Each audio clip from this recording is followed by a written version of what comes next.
What's up, everybody? Good morning. Happy Tuesday. Dan Kasper Show on the air.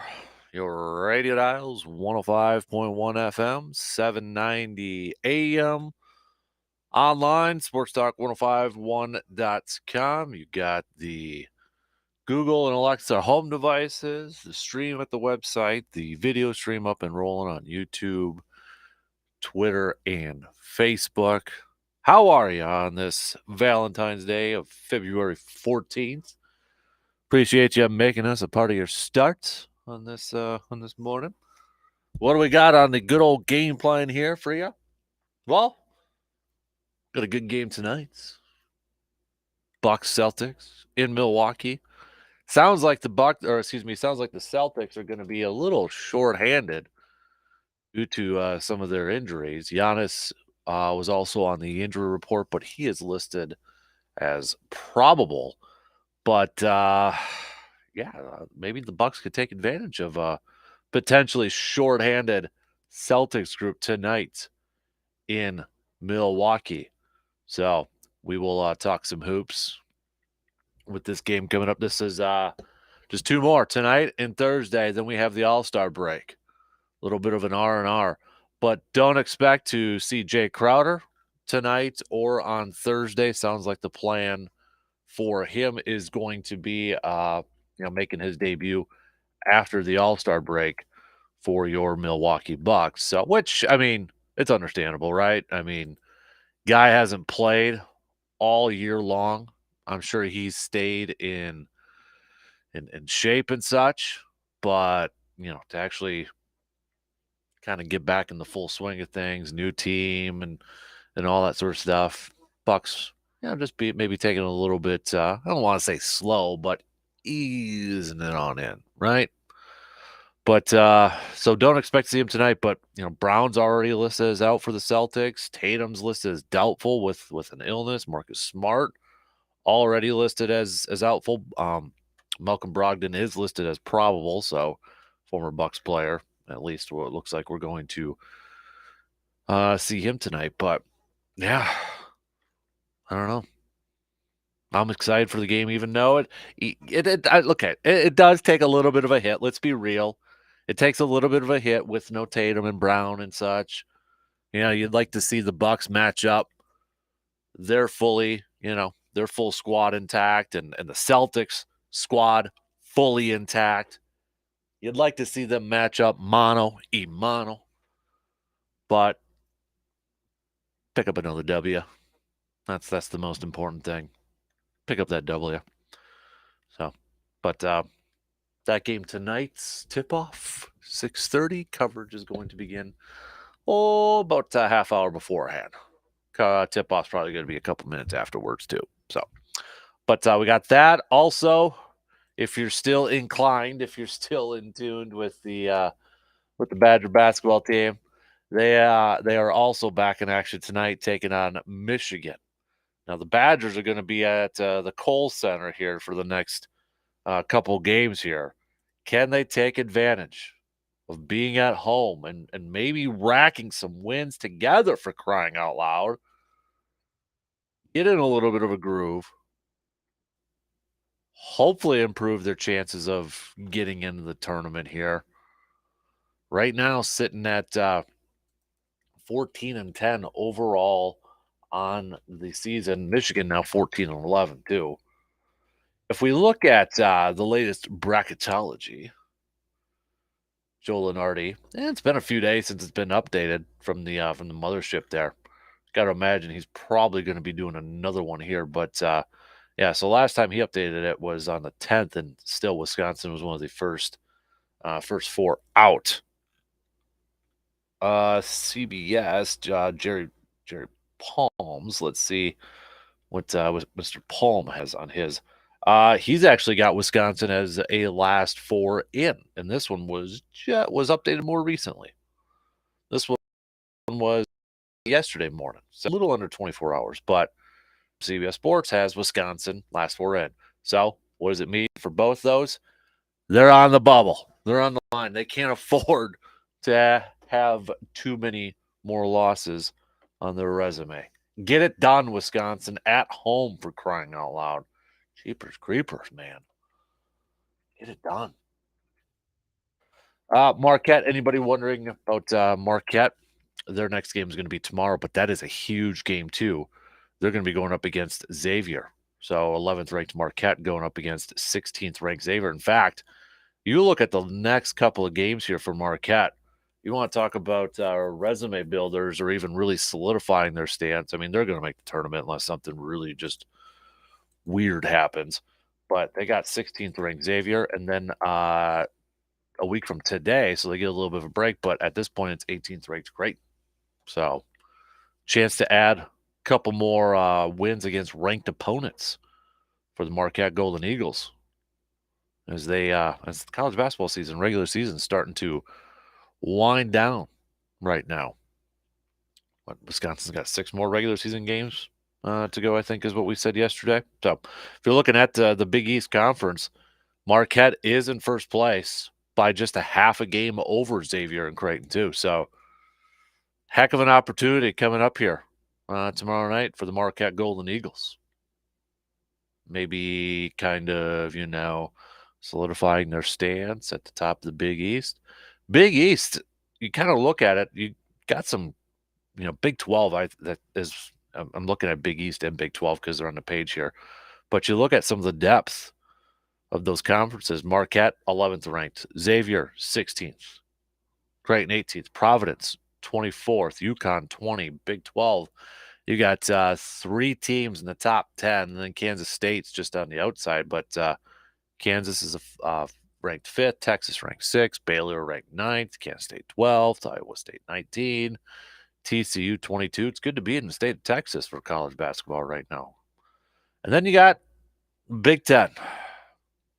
Purdue number 3, Indiana 14. Didn't even mention talking about, Texas and college hoops. Houston, too. Number 2 team in the country right now. In case anybody's wondering with the latest AP and with the latest AP rankings out there, because, Purdue falling the other day against Northwestern. Alabama is your new number 1 college basketball team. Not football, hoops, college basketball. Cream of the crop right now, right on top, baby. Alabama, Houston, Purdue, UCLA, your top 4 in the AP top 25. Man. So, plenty of hoops talk. We're going to talk some baseball, too, as some teams we've seen maybe on social media, pitchers and catchers reporting and getting some workouts in. We are getting close to, team workouts. Next weekend, we've got the first, I couldn't spit out, first spring training game and such. So, yesterday, we kind of touched a little bit on it, but we didn't really we ran out of time to go into deeper detail. So, Adam McCulvey from Brewers.com, he's got 3 storylines to watch this spring for the Brewers, okay? Question I threw out to all of you for your little homework assignment was, what are your storylines? What do you think are the biggest storylines for the Brewers as they head into spring training, or what to watch for this spring training? As a refresher, Adam McCulvey says figure out the bullpen, number 1. Number 2, assess the positional prospects, talking about the youngsters out there. And number 3, new rules and the World Baseball Classic. Because you got to factor in World Baseball Classic. It's going to affect some players. They're going to be in and out of spring training. The players that will be representing their countries, they're going to be joining their country's training camps during the first week of March. So there you go. Kind of in and out there a little bit. What else would you add to that? What else would you add to the storylines that you're going to be watching for this spring for the Brewers? I got a couple more I would add to it. If we were to maybe expand it by top 5 or 6 or something like that. So, let's talk some baseball. Getting to be that time of season. Love it. We are going to talk, we mentioned Badgers, but RJ Cardinal is going to be joining us. We'll talk some Badgers in a couple hours from now. Catch up with him about 8:25, 8:30. No darkness for Rodgers yet, even though it was reported he was going to start it yesterday. But apparently, his boy, Pat McAfee, saying yesterday that Aaron's going to be on the show today. Now, again, I would highly, highly, highly doubt that we're going to learn anything, but that's not how the way 2023 social media works. So, sure something will be said, or maybe a couple things will be said, and social media will run with it and that sort of thing. But I'm not expecting anything to be said. I honestly, if maybe we need to, this might be a little kind of a fun sort of, how do we want to do this, like a almost like a bet sort of thing. Some place, do they do that around here? I know Medford they used to, in the little mill pond in the big city of Medford. But they would have like the ice out thing, and then you could buy tickets. Oh, the ice is going to be out on March 20th or something like that. Baby pool. That's what I was trying to, like a pool. Yeah. What date do you think we'll finally know about Aaron Rodgers? Might have to have a little fun. Yeah, let's have a little fun with this. Let's see if anybody. I'll keep track of everything. Okay. I'll keep track of everybody's picks. We're going to do our Aaron Rodgers pool. Send me the date that we will know the decision. Send me the date that you think we will know the decision. We're going to have a pool. I'll keep track of everything. Winner gets a prize. We'll send you something. Let's have a little fun with this. You got to imagine the majority of us are sick and tired of all the drama and the talk and all that sort of stuff. So send me your date. I'll put it up on the big board in the studio here. First come, first serve on the dates. If we double up, I'll let you know you got to pick a different date. But we got plenty of days. I can't imagine that's going to be too much of a problem, but you never know. But I'll keep track of it on the board. You got to give me a name. Okay, I just can't don't text me and I don't know your name or anything like that, or don't tweet at me with I guess I can use your Twitter handle and that sort of thing. But let's have a little fun with this just because it is so drama infested. Let's try to put a positive spin on this. We're going to do the Rodgers pool. Pick the date that we'll know. Pick the date that we will know. Finally, the decision. So, other than that, kind of quiet. I did see Connor Orr from Sports Illustrated. We're now officially into the NFL offseason. So, besides draft and Vegas odds for the next Super Bowl and such, Connor Orr from Sports Illustrated. I think he's still with Sports Illustrated, but he's got, the top, a prediction for every team for next year. Okay. Packers, you want to know what his prediction was? Wasn't to win the division. That was the Lions. Number 1 total defense. Number 1 total defense. Believe it when I see it. I'll believe it when I hope he's right. I hope that prediction comes to fruition, but believe it when I see it. They've got enough players on there for crying out loud. They should be able to do something, but come on. Man. But all right. Also, we got it is a Grind My Gears Tuesday, so if anything's grinding your gears, you can hit me up with a text, a tweet, or a Facebook, or whatever floats your boat there too. We'll do a pop quiz coming up before the top of the hour too. I'll get you that question, so you'll have a few minutes during the news updates to figure it out or cheat and look it up and such. But we'll get to that a little bit towards the top of the hour. But opening drive, let's kind of make it of a little bit of a buffet here again this morning. Sometimes we do this. We'll throw out a bunch of topics. We'll kind of see where the conversation leads us, kind of see where you guys are going with. We got Bucks to talk about tonight. Bucks, Celtics, 2 more games before the All-Star game. That includes tonight. We'll talk some hoops. Brewers, pitchers and catchers reporting. What is your biggest storylines for this spring training for the Brewers? What do you think is the biggest? If you only got one, what is the biggest? If you got a few, what are they? I want to hear from you. So hit me up on Twitter at DANKASPER, Facebook.com/Kasper Sports.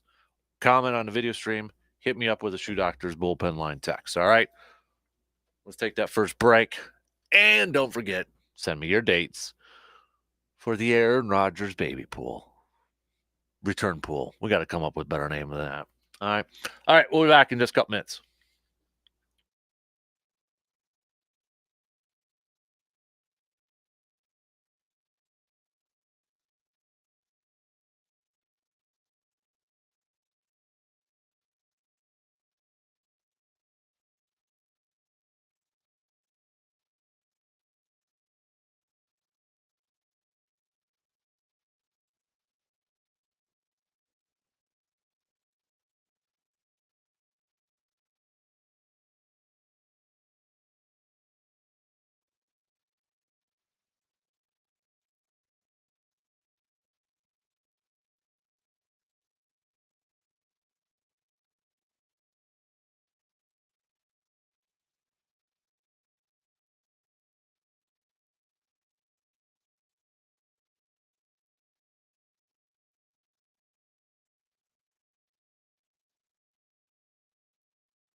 I forgot it is Valentine's Day, so one question I wanted to throw out to all of you lovely listeners,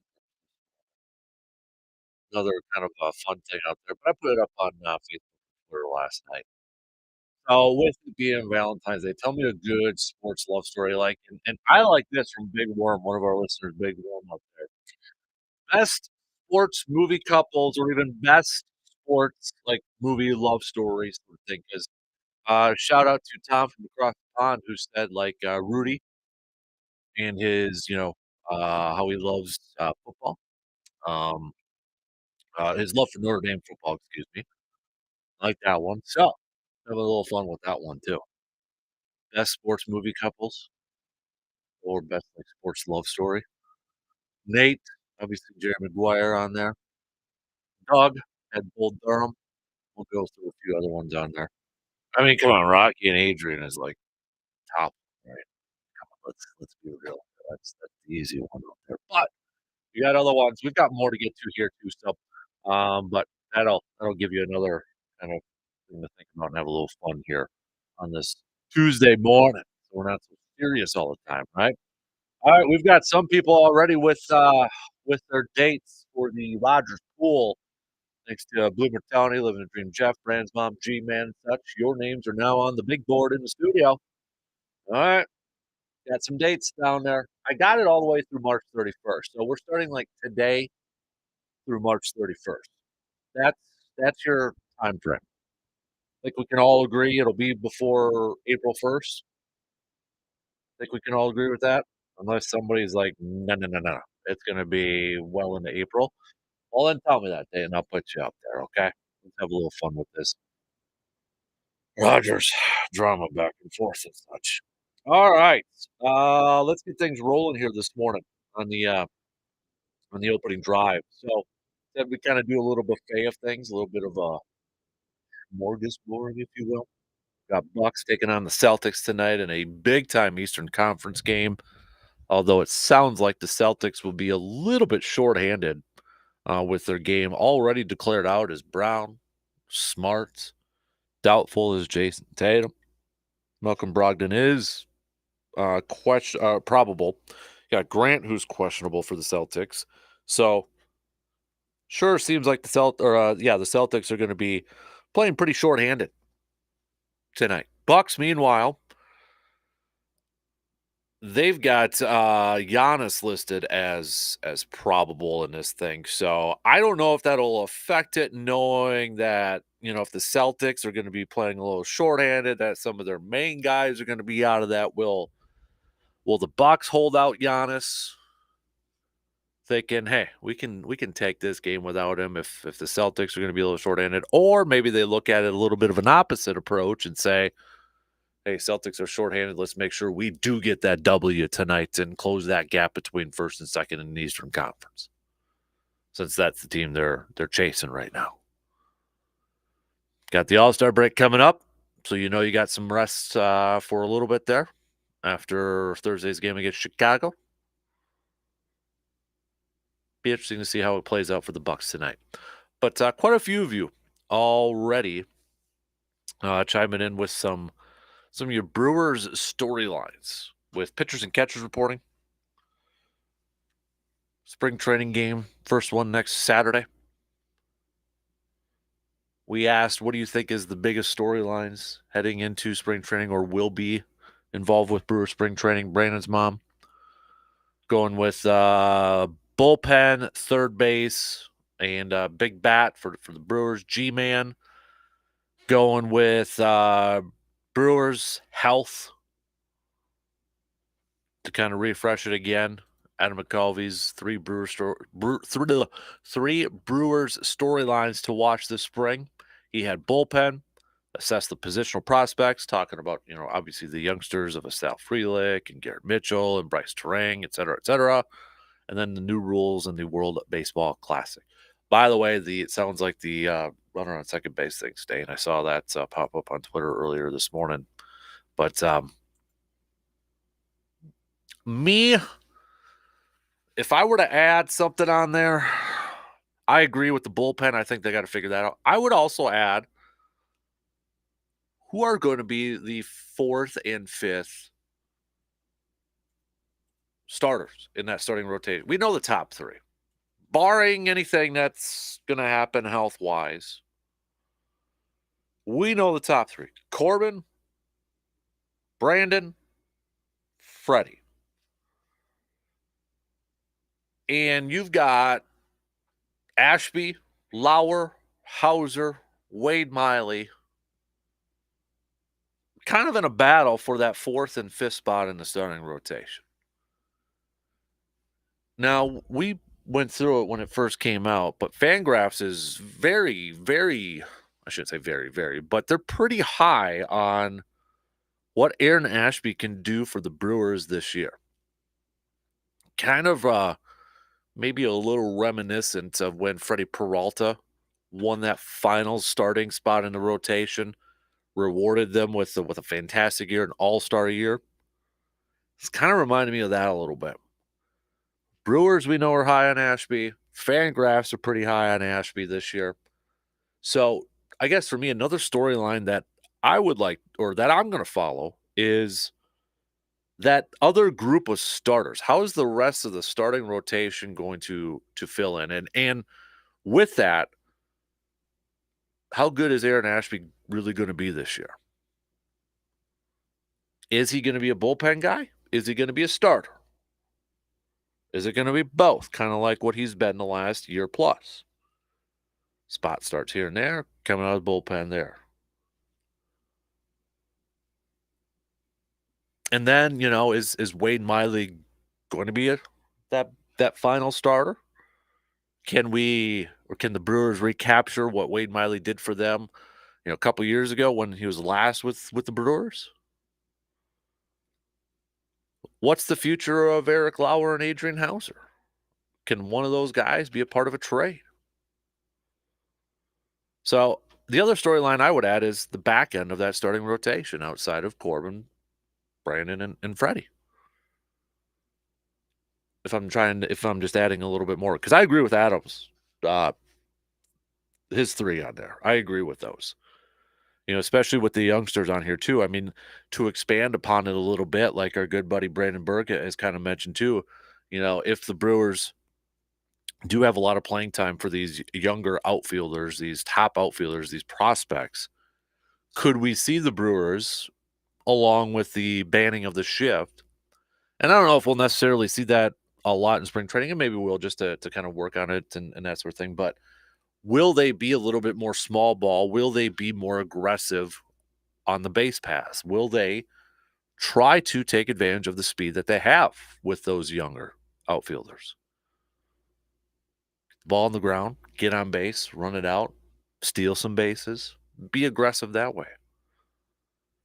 I'm really curious to see, and I know I've mentioned this a few times, but just to see if there is a jump, an improvement in offensive numbers, an improvement in average, hits, runs with the banning of the shift.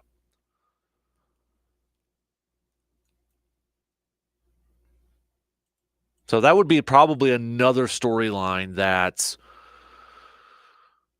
I would probably add to that for Brewer spring training too, is are we going to see, and maybe it's kind of a two-parter, a little bit of a different change in offensive philosophy?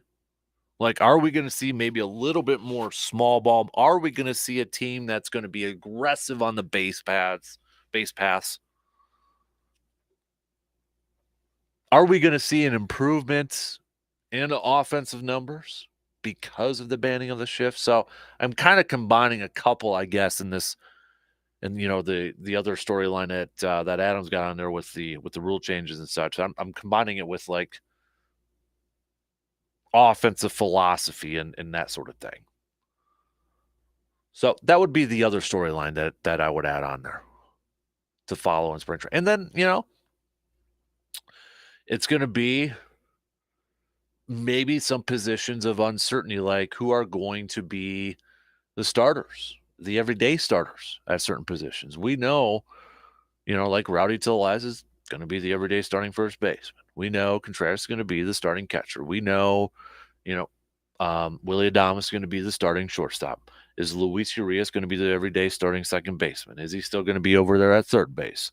Is it going to be, all over the place? Where, is Joey, I was going to say Joey Weimer, but, how is the outfield going to play out? We know Christian Yelich is going to be in left. Could we see him more at DH this year to give the younger guys an option? Is Garrett Mitchell going to be the opening day starting center fielder? I think there's, how is this starting lineup going to shape up here a little bit? The Brewers, if I were to add storyline to this, because, and again, I mean, they're not really official and they're not always accurate, but when you look at the depth chart, if you go to Brewers.com and you look at their depth chart, they got Luis Urias as the starting second baseman and third baseman. Well, that ain't gonna happen. So, I mean, is Luis going to be the starting second baseman? Then maybe Brian Anderson is the starting third baseman. Does the youngster Bryce Terang, could he make some noise in spring training where it's like we cannot not have him in the lineup?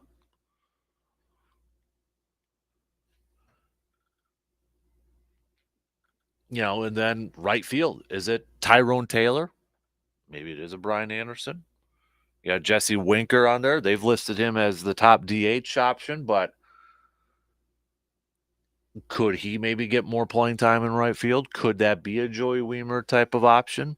I don't think Sal Frelick. I think Sal Frelick's going to be on the everyday roster at some point this season, but I agree with what Brandon said. I think it was either last week or the week before. It's similar to the Keston Hira thing. Remember, it was like when he first exploded on the scene, and we're like, that guy's got to be with the big league ball club. What are they doing sending him back down?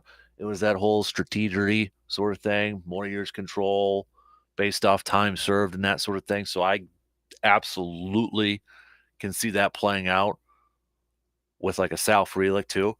And speaking of Keston here, maybe that's the other storyline to add into the spring training. What is his role on this team? Does he have a role on this team? Kind of forget about Keston.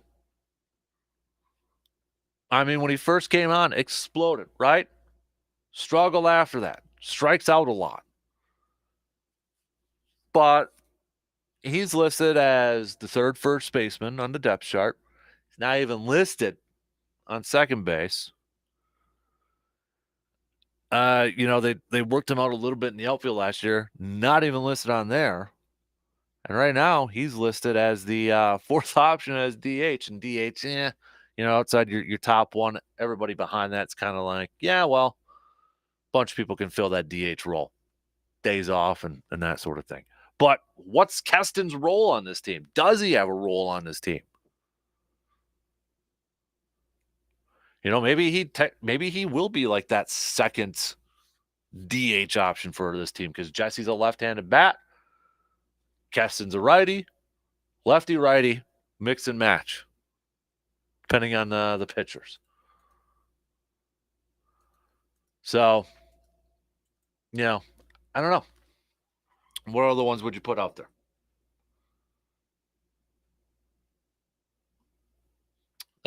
We got another date I got to put up there we got quite a few Rogers days in here sort of thing. So, yeah, kind of going through, I got to minimize the texting thing here. A lot of stuff coming in here, getting a little bit sidetracked here with all the text coming. Keep them coming. I just got to minimize it so I don't get distracted on there. Trying to think. Is there anything else? I think that's pretty much it right there. My biggest storylines heading into it. I know one person had texted a little bit earlier. Will one of the starters, get a new contract? That's a storyline to follow. I can see why you'd say that. I guess for me, it's like, I hope. Hey, if the Brewers can somehow get a contract done with a Corbin Burnes, I will be excited. I will be jacked up. I will be pumped up. But not to be a Debbie Downer or anything like that. I don't have a whole lot of confidence in that thing actually happening. I don't. I can't see it. Adam McCulvey's already got projecting the Brewers opening day roster. This one's a few days old, but two catchers: William Contreras, Victor Caratini, Rowdy Tellez at first base, Luis Urias, second baseman, shortstop, Willie Adames. You know that Luis can fill in for a little bit of shortstop over there. Brian Anderson, third base, outfielders, Yelich, Mitchell, Tyrone Taylor, DH, Jesse Winker, utility, Keston, Owen Miller, Abraham Toro. So he does have Keston making the opening day roster. Starting pitchers: Corbin, Brandon, Freddie, Eric Lauer, Wade Miley, Adrian Hauser. Well, where's Aaron Ashby? He's not listed on there. Well, as he said, Aaron Ashby could open the year in swing roles if everyone is healthy, but Ashby is dealing with some left shoulder fatigue as camp opens, and it doesn't sound as if he'll be ready for opening day, according to Craig Counsell. So kind of factoring that into opening day roster projections. Relief pitchers: Devin, Matt Bush, Milner, Javi Guerra, Wilson. A lot of bullpen pitchers that people probably have no idea who they are, never heard of, or anything like that.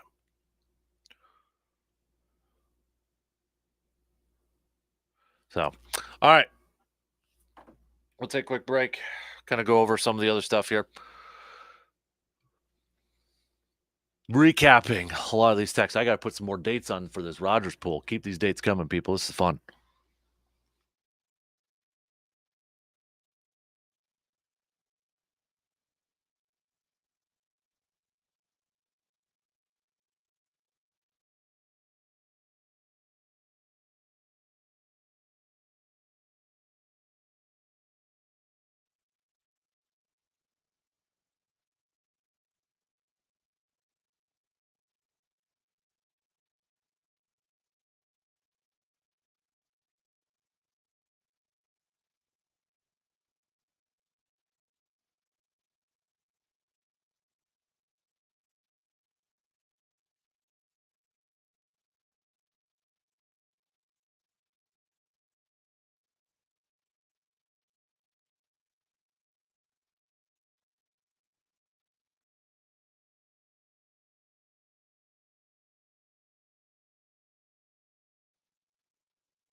Got a couple more picks for the best sports movie couples. Jake Taylor and Lynn, Major League. It's from Big Worm. Surveyor Sam, Vicky Valancourt, and Bobby Boucher, Waterboy. There you go. That's a good one, too. John also going with Jonathan the Moxon, and Jules Harbor from Varsity Blues. Keep these babies on coming. It's a good one. To answer your question, James, banning of the shift leads to more offense. If you could still take an outfielder and have them play deep second and shortstop, it might not be as dramatic. Well, remember, though, it's not – you're only allowed – got to remember, there's only 2 infielders on each side of the base that are going to be allowed. So 2 infielders must be positioned on either side of second base when the pitch is released. All 4 infielders must have both feet within the infield when the pitcher is on the rubber. So I mean, it's can't put an outfielder into that in the infield and that sort of stuff. So only just 2 on each side. Remember that. And then they got that restricted zone when the pitch is off there too. So it's going to be interesting. I'm going to be talking with Express manager Dale Varsho later this morning for a Express podcast coming up, and we're going to talk a little bit about pitching clock and all that sort of stuff, and kind of talking about these rule changes and how much of it will he have to kind of, or how much of a goal is it for him to teach these youngsters at the college level and maybe get them better prepared for a potential major league career and that sort of thing. So, but that'll be up later on this morning for a new episode of the Eau Claire Express podcast, the All Aboard Eau Claire Express podcast, available on your favorite podcasting platforms. We got a couple more coming through on the good old social media and such for movie picks on there. We got I picked Tin Cup out. If I wasn't picking Rocky and Adrian, because that's the obvious one, I went Tin Cup with Roy, Kevin Costner getting the girl over that jerk David Sims, Don Johnson, Rene Russo. Also was in Major League there too.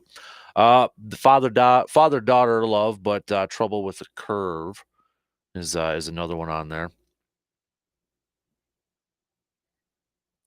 Got Summer Catch as a pick too. Okay.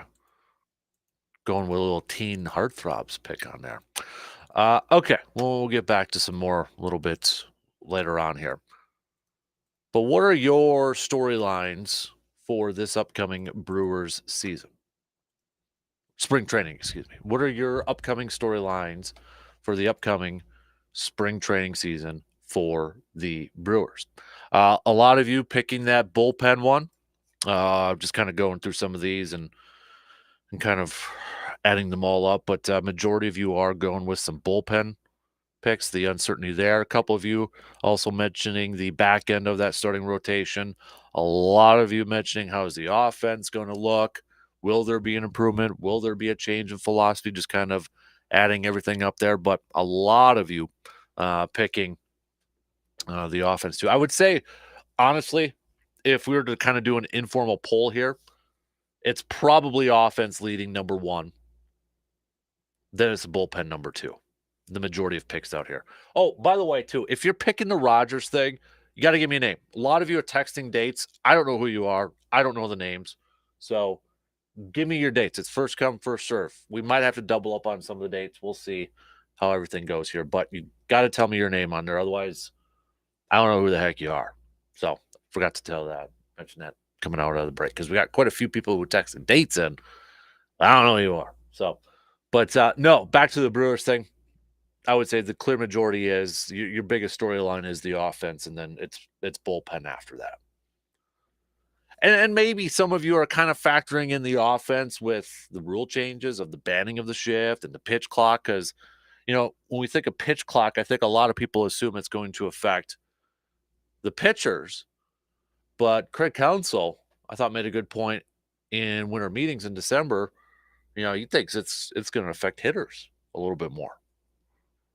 Especially for those hitters who maybe have those pre-game or pre-hit routines. We all know the Ryan Brauns of the world and such. They got to change it up. They got to do something different now. Can't take your 500 deep breaths and all that. Can you imagine? Like, I was thinking about this. Can you imagine, like, if golf had a hit clock? Like, I was immediately thinking, like, of Sergio Garcia. If anybody's remember, like, Sergio Garcia, he has this routine about, like, picking the club up, putting it down, picking the club up, putting it down, picking the club up, putting it down, picking the club up, putting it down. It's like, dude, swing, hit it. Can you imagine if, like, golf put in a hit clock? Like speed golf. Let's go. Let's pick up the pace of play. You can get penalized for slow pace of play. And you got guys, looking at talking with their caddy and looking at their yardage books and, am I going to hit a stinger here or should I, lay it up? Should I go for it? Can you imagine if they put a time limit on that thing? One, I'd be curious if fans would like that. Would they enjoy that? I think players would absolutely hate it. They would not be in favor. I don't even know of a player that would love it unless there is a player out there that's all about quick play and fast and that. Now, I think there are some players that where it gets too slow, it gets frustrating, especially if you're waiting on a tee and that sort of thing. Or, at some point, I think players do get a little frustrated. But, man, can you imagine if golf had that? I don't think that'll ever happen, but I was thinking about that when I was thinking about pitch clocks and that sort of thing. Like, what other sports? Because you got the shot clock in basketball. Obviously, the NFL, you've got the play clock. I'm like, okay, well, anywhere else that you don't man, golf. Imagine that one. That'd be weird. I don't know. But no, that would never, ever, ever happen. Players would be like, no way, man. Ain't gonna happen. All right. So we'll get back to that Brewers chat. Spring training storylines and all that fun stuff. We'll hit that. Get back to some more of your comments a little bit later on. We'll get back to some more Bucks chat too. Badgers are going to be taking on Michigan.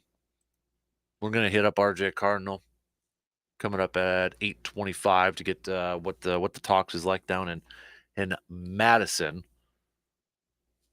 But with just 6 games left to go, half a dozen here for this Badger hoops team. Do you think they'll make the tournament? Do you think they're still going to get in? Jerry Palm from CBS has them as first 4 in. Joe Lenardi, ESPN, first 4 out. That's the pure definition of a bubble team. You think they're going to get in? Marquette, leading the Big East right now. They got a big game tomorrow going up against Xavier, 11th ranked Marquette. And they got Creighton right after that. They're going in. But do you think the Badgers, do you think they'll get a benefit out? Remember when we get to like tournament time, a lot of people, they kind of get like, oh, the committee, giving the Badgers a 5 seed. They should have been a 3 seed, 5 seed. They always, there's a chunk of Badger fan bases or Badger fans that think the Badgers maybe don't get a little bit of love from the committee. So when it comes to how they're playing now and Selection Sunday, do you think they'll get the benefit of the doubt or not this year? Let me know. Morgan, your favorite sports movie couples with Valentine's Day here. Couples? Oh, you are doing something for Valentine's Day. You're not a Valentine's Day dude, though. No, it's a worthless holiday. Yeah. I don't even call it holiday. So no, it's kind of manufactured. But but you're playing in the sports world. Okay. And we have a Rogers baby pool. You think he's gonna have a baby or he is one? Well, that too. Okay, just checking. But we're making a pool. What date do you think he'll finally decide? So we got names on here. So if you want to join in on that, we'll get your name on there too. But, I think he's going to kick the can. You know why? Because he likes the drama. Ooh, okay. He likes the drama. So you think he's going to retire? I think, no, I think he'll resurface. Okay. So I don't think he's coming. You got to pick Is he still in the dark tent? Apparently not yet. Oh, because he's going to be on his buddy Pat's show today. Okay. But well, so we still have to pick a date. What you think the decision will be? Is he going to retire? Or is he going to play? I think he's going to play. Okay, so what date do you think that'll become official? I'm going to say March 28th. 28th. Yeah, I'm going out there. Why? Who else do we have here? I see G-Man's got early February. Really, G-Man? You think you're going to know something before the end of the month, huh? Yeah. We got quite a few people who texted in, but I don't know their names, so I can't write them up there yet. Oh, give us a name or give us a letter or something, or we'll Yep. give you a name. A Twitter handle. A handle? Yeah. Yeah. A Something like that, nickname? Yep. Something like that. So if somebody gets it, we might send them something. Hey, A little it's something. not what they but- call you, it's what you answer to. Let us know what you answer to. Yeah. So it's like a baby pool. You know, I li- you're guessing the date of a birth. Well, I don't see you up there though. What you holding Well, out? you know, I don't know You're if doing the grand finale last reveal? my headphones just went out, I think. Would you hit can't hear you. buttons? I don't know. It's a Valentine's There we Day go. miracle. Wow, there we go. I don't know if anybody wants me to play along because I might, I'll probably get it right. Oh, yeah, we always do run the risk of you showing everyone up. It's a danger around here. Why don't? Yeah, I want you to play. Okay, I will go with. I'll even write your name on the board if you want to make it official. It doesn't look like you're stuffing the ballot box here doing your own dirty work. Go with. Okay, so we're at the 14th. He's gonna go in some darkness after that. I'm gonna go with. February 28th. Ooh, you're thinking end of the month. Yep. That's how he's gonna wrap up. I'm lining it up with his appearance on Pat's show, which is every Tuesday. February 28th is a Tuesday. Oh, he's gonna give Pat the lowdown. You think? Yeah, that's not a bad guess. He's gonna give him the leak. Pat's gonna make the announcement. Then Aaron will be on the show. Okay. So. Well, you heard it here, guys. That's how it's gonna play out. February 28th. All right. So what love couples? I don't know. What about Bobby Boucher? A little water boy action. Sam picked Did he? That There you go, Sammy. Yeah, he picked that one. What else do we have on the love playbook here? I mean, you got Rocky and Adrian. Are you going to see the new Creed? I don't know. I'm more excited about Michael Keaton's Batman Flash trailer. Did you see that trailer? Yeah. Yeah, that was pretty good, and then right? They brought back the music from 1989's Batman. That was throwback. I saw that trailer too and thought, okay, this is way better than anything Clooney tried to do. Even if it's only for 10 minutes, it's Michael Keaton. It's getting Batman back to where Batman should be, right? Exactly. Yeah. Who'd you pick for your sports couple? Cough it up. Rocky and Adrian, or I went Tin Cup. Kevin Costner got the girl Renee Russo over the pro jerk David Sims, who's Don Johnson. What about Jerry Maguire? Somebody picked that too. Okay, there you go. You guys got it. You know what you're doing. We got her covered. Yeah. So. All right, one in. We got two more to go. We'll be back after these updates.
Second hour kicking off right now on this Tuesday morning.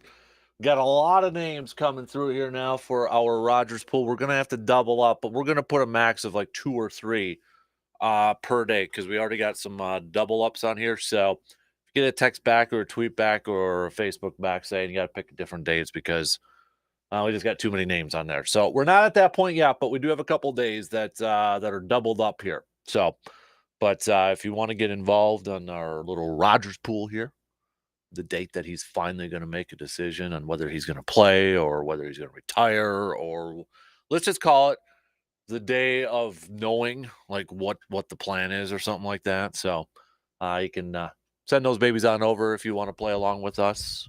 Text it, Shoe Doctors Bullpen Line 715-830-1912, or find me on Twitter at DANKASPER, Facebook.com/Kasper Sports. You can also comment on the video stream. I forgot to give you the pop quiz question, so I'm going to do that now. Give you a few minutes to think about it, and then you can tell me the answer.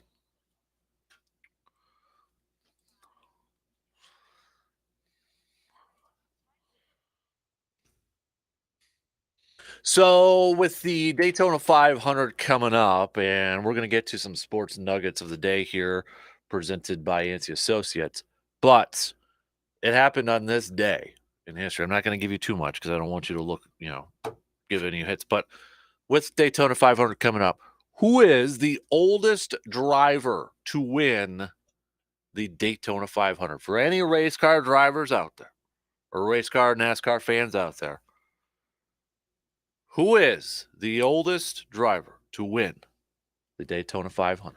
It happened on this day. So if you got that answer, you can let me know.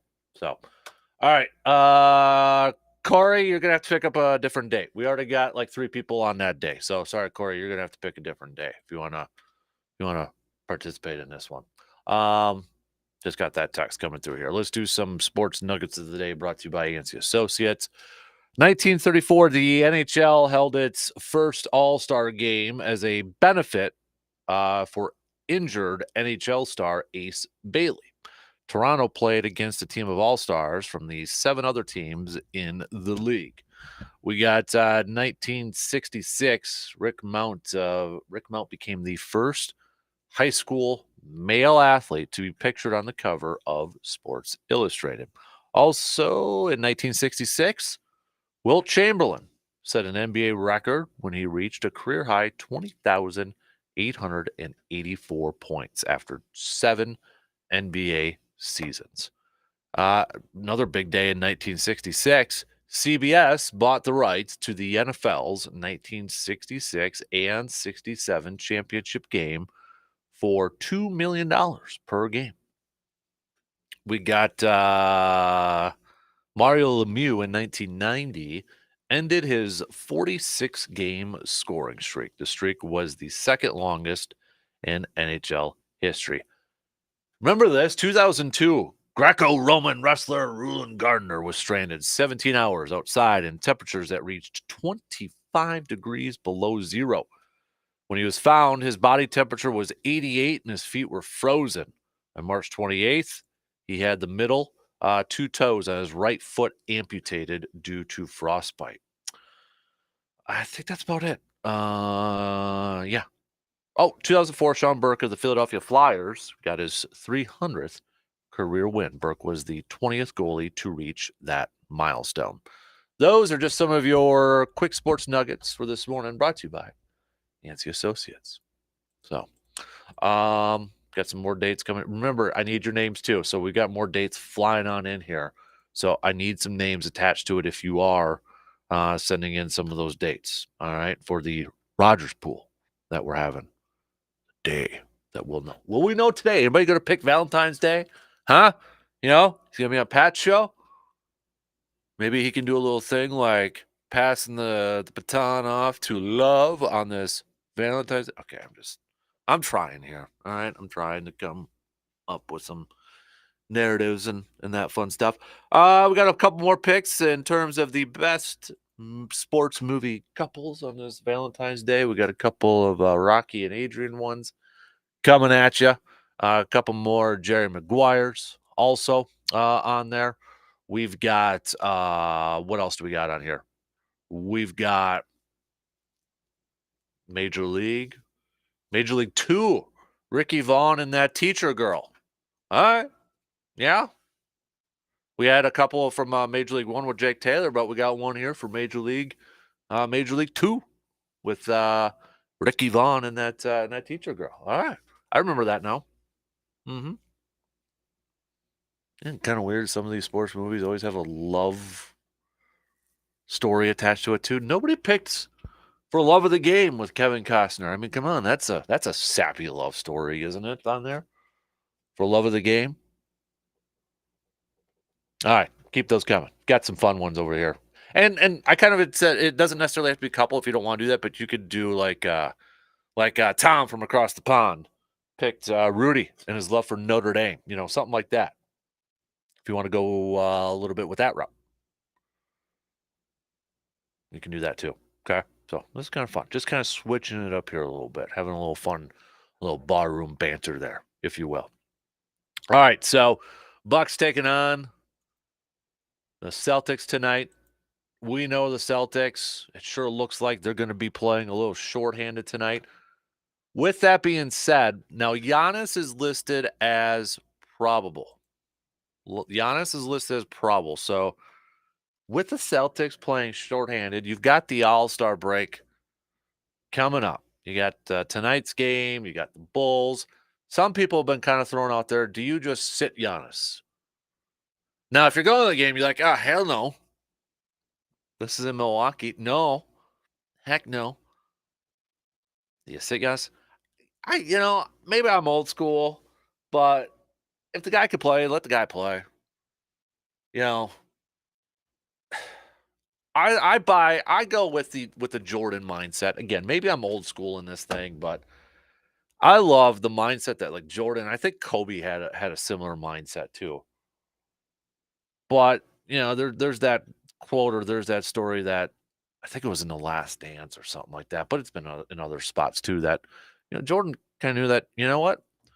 There might be that kid in that stadium and that court and watching that game. Might be their first game, might be the only game they get to go to. Might be the only time they get to see them play or see Jordan play or whatever. So that's, going out there, making sure he has a good game, making sure he's playing. I buy that because God, maybe I'm old school in this, but if you could play, play. I get it. Sometimes you got to rest guys and all that in certain situations and that, but I don't know, just because maybe another team is a little shorthanded, like Boston, a team that you're chasing and, 1.5 back or, whatever it is right now in the standings is 1.5 yesterday. You have a chance to inch a little closer and pick up a W against them. But if you could play, play. Do it for those kiddos in that arena that may not get another chance to see you play in person. That's kind of like maybe that's my grind my gears for this Tuesday. Grind my gears. This load management crap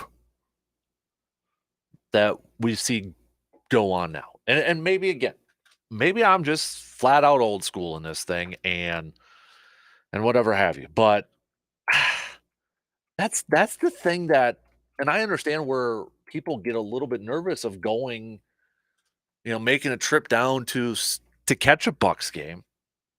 Especially maybe for Bucks fans around this area, or maybe if you're just a diehard, it doesn't matter. But like for my young guy, I'd be nervous sometimes. Like, okay, because sometimes you got to plan it out for what months in advance. It's like, okay, he's a big diehard Giannis fan. Got to go see Giannis, and then we're planning it for a couple months, and then lo and behold, it's a load management day. Not going to see Giannis. Not going to see him play. So I don't know. I'm the mindset of if you could play, you can play. You're going to go out there and play. I don't care who it is, who you're going up against. But if you can play, go play. I'm just looking at Jordan's numbers, and it's easy to compare Jordan with everybody else. When you're comparing something in basketball, the quick comparison is, well, what did Jordan do? But I think this is also just adds another layer to that legacy. So Jordan, his second year is when he got hurt. He had that was it that foot injury. He wasn't even supposed to play towards the end of the season, I don't think, but it was minutes restriction and such. But he did. But he played 18 games that year. Rookie year 82, third year 82, 82, 81, 82, 82, 80, 78. Then he came back, played all 17 games. 82, 82, 82.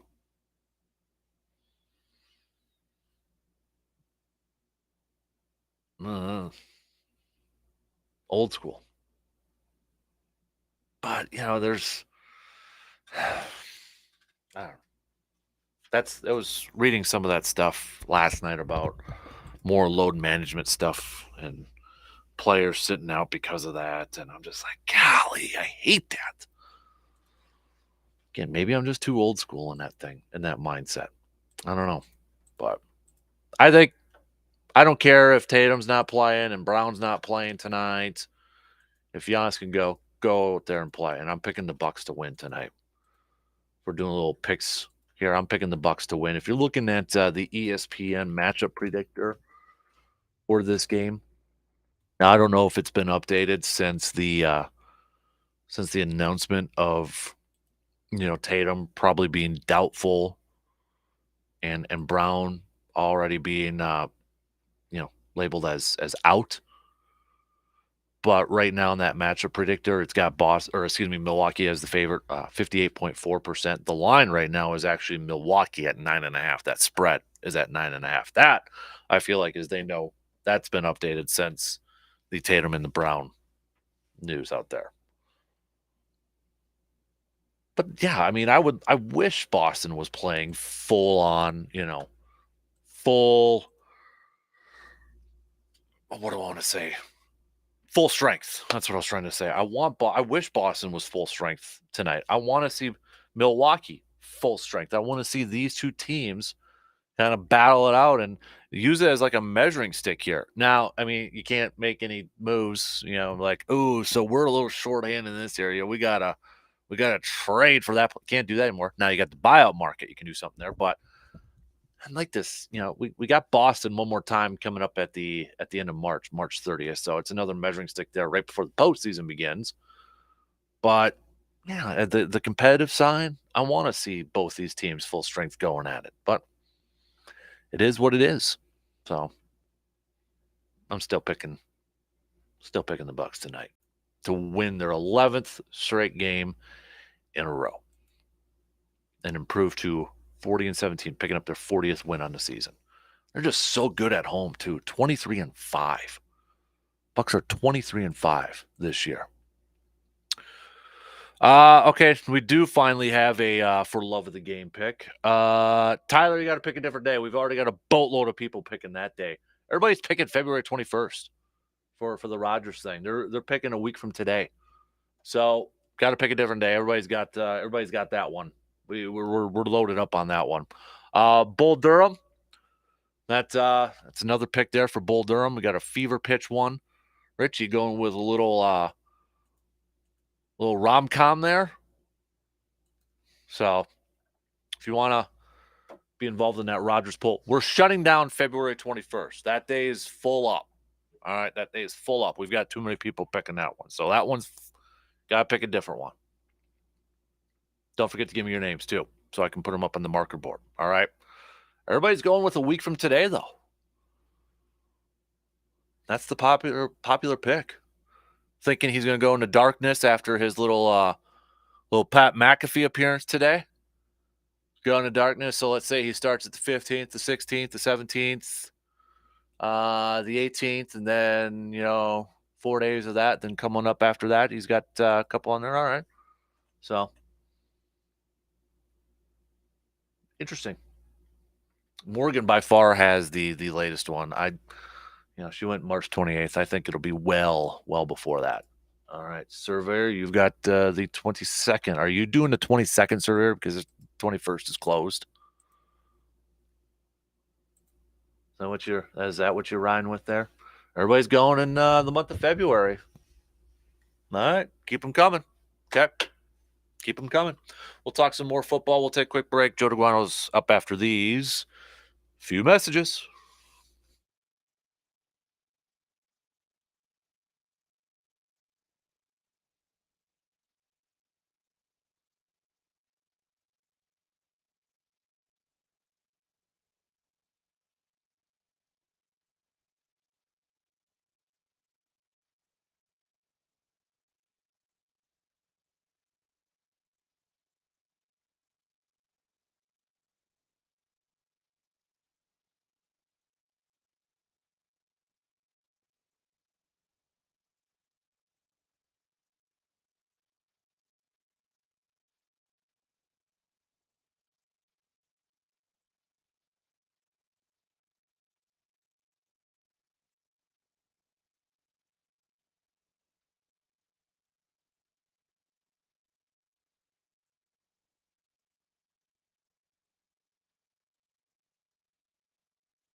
The answer to your Tuesday pop quiz was Bobby Allison. Bobby Allison, 50 years old, 1988, when he won that 500.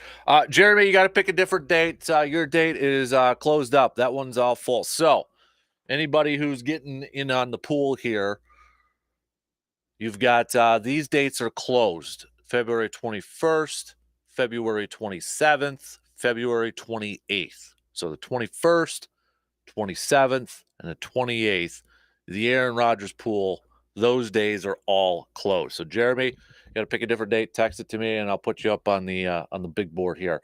Plenty of dates open in March if anybody wants to go that route, or even in the next few days here. So, but if you want to get involved and you get that correct pick out there, we'll send you a nice little prize package or something like that. It's kind of like a baby pool, picking those dates and all that fun stuff. So,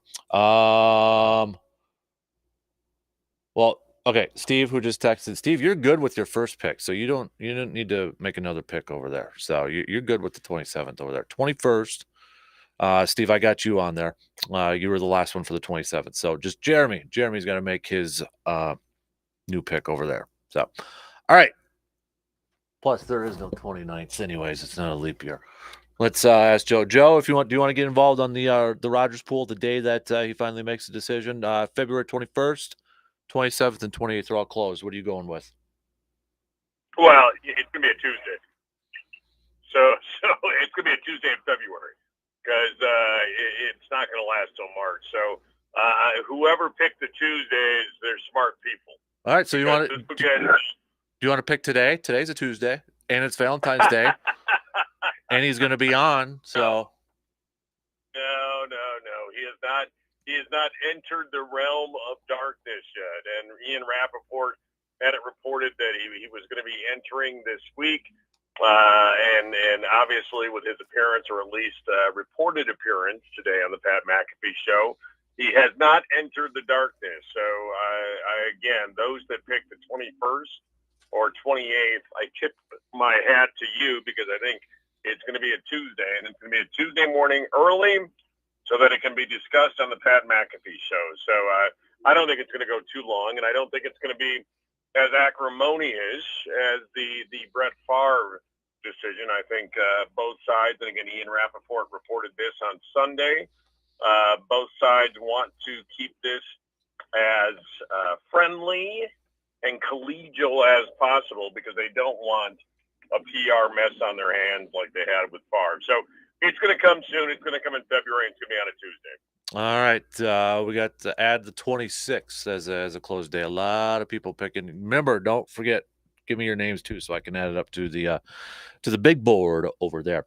You mentioned Ian Rappaport. I think something that's getting glossed over, and if you want to call it a report from Sunday, I don't think we learned a whole lot of new stuff from him and Tom. But, the thing that's getting glossed over with was the line in the report that said, if Rodgers wants to play for Green Bay will welcome him back. Do you feel like Green Bay is doing a little PR magic here in this thing, and kind of, saying, hey, if Aaron plays somewhere else, it's not because of us. It's because that's what Aaron Rodgers wants to do. And no question. Absolutely no question. And like I said, I think both sides genuinely want to steer clear of the Brett Favre divorce situation. And so I think both sides are trying to say the right thing. And, again, it's the old, it's not you, it's me type of thing. And so, and I truly believe that. I think based on everything that's happened in the last few years, how far removed the relationship got, and the steps to take this relationship to make it closer, I think both sides are of that belief. And again, I've said all along, this move is going to be largely dependent upon what the franchise thinks about Jordan Love. And I think that's a big thing to remember, is if they feel, and again, they know exactly what they have in Jordan Love. Those that say that, the Packers needed to play Jordan Love more last year, and that last kind of sort of playoff run ruined that opportunity. When you're a coach at that level and you're a player at that level, you know what you've got. And so there's no question in my mind the Green Bay Packers know what they have in Jordan Love. They know which direction that his career, or at least the beginning of his career, could go. And And look, this goes back to when Jordan Love was drafted. Goody, his legacy was going to be tied to Jordan Love, just as Ted Thompson's legacy was tied to Aaron Rodgers. And so everyone knew this was going to come. And again, I still have my doubts about Jordan Love, and this goes back to draft day. I want to be eating crow. I want 15 years of Jordan Love, top-notch football, top-tier football. But from what I saw in college, I just don't see it translating into the NFL. But we'll see. But I do think that for the most part, I think the parties are going to stay out of the mud as much as possible. I'm going to play devil's advocate with you here for a second. You mentioned, Green Bay knows what they have in Jordan Love. My counter to that, if I'm playing devil's advocate, would be, did the Eagles know what they had in Jalen Hurts before the season when there were still rumors and reports that they were looking at Deshaun Watson? Even before that, it was, hey, Rodgers or Russell Wilson. Do you think the Eagles knew what they had in Jalen Hurts when they started this season? I absolutely do, and that's why they went out and got A.J. Brown. You already had Dallas Goedert. You built a team around the rookie quarterback contract. And so, we all know Jalen Hurts and A.J. Brown had history. They were friends. When that move was made, that signaled to me at least that, yeah, they knew Jalen Hurts was going to be the guy. Now, did they know the dual threat and all the things? And, I thought he played a magnificent Super Bowl game. And so did they know all of that? I think they saw glimpses of it. But you don't trade for A.J. Brown if you don't think that Jalen Hurts is the guy, especially with their relationship, the fact that Hurts politicked for him, et cetera, et cetera. Yeah, I think very much so. The Eagles knew exactly what they had, and they could build around a rookie contract with Jalen Hurts. So why did they try to trade for Deshaun Watson then? You know what? You're kicking the tires of anyone out there. And so is Deshaun Watson, has he proven in the NFL that at this point, or at the point that he was still top-notch, that he was better than Jalen Hurts? Is that an upgrade? Probably yes. And so you owe it to yourself as a franchise to kick the tires when you've got something like that. Again, if the Packers coaching staff doesn't know what they have in Jordan Love, then they have the wrong coaching staff. Do you think, going back to your tweet, do you think they have the wrong coaching staff? Because you posted out there as Matt LaFleur, the guy to lead them to a Super Bowl. You know what? And I'm glad you brought it up, Captain, because seen Andy Reid, and you and I talked about this last week, and where does Andy Reid sit in the history of NFL coaches? Because a lot of people want to know where Pat Mahomes sits. I want to know where people think Andy Reid sits, and his ability to adapt and his ability to demand respect, and his ability to move on from coaches at the right time. I tip my hat to. And first of all, I do want to say I thought it was really bad of Terry Bradshaw and poor taste to start talking to Andy Reid about he's old and riding off into the sunset. I thought that was in really poor taste by Terry, because I think Andy Reid, he's one of those guys that really coach as long as you want to. And I don't know if Matt LaFleur has what it takes. And again, I think Matt LaFleur is a good football coach. But one of the things that you look at is how can he develop now? How can he survive without one of the best quarterbacks ever to play the game? And it's a hindrance, and it's also an advantage when you've got a quarterback like Aaron Rodgers, because I think as a play caller, I think as a coach, you tend to get lazy because you can just rely on your players to make a difference. And so we're going to see if Jordan Love really is the guy, what kind of coach Matt LaFleur really is. And I don't want to say Matt LaFleur is on the hot seat. I don't want to say that at all. I think Matt LaFleur is a good coach. But I will tell you, even if Aaron Rodgers does come back, let's play the hypothetical. If Aaron Rodgers comes back, Matt LaFleur has a heck of a coaching job to do this year, because he's got to get this offense clicking again under Aaron Rodgers with some new tools and probably a draft choice or two there, here and there on the offensive side of the ball. So no matter what happens, I think this is Matt LaFleur's legacy year. I think if he's coaching Aaron Rodgers back up to the level that we've expected from Aaron Rodgers, or if he's coaching Jordan Love, I think this is going to be kind of one of those years that you say, okay, we're going to really see what Matt LaFleur is all about. I have my doubts about his staff. I have my doubts that does he lean too far into the quote-unquote players coach?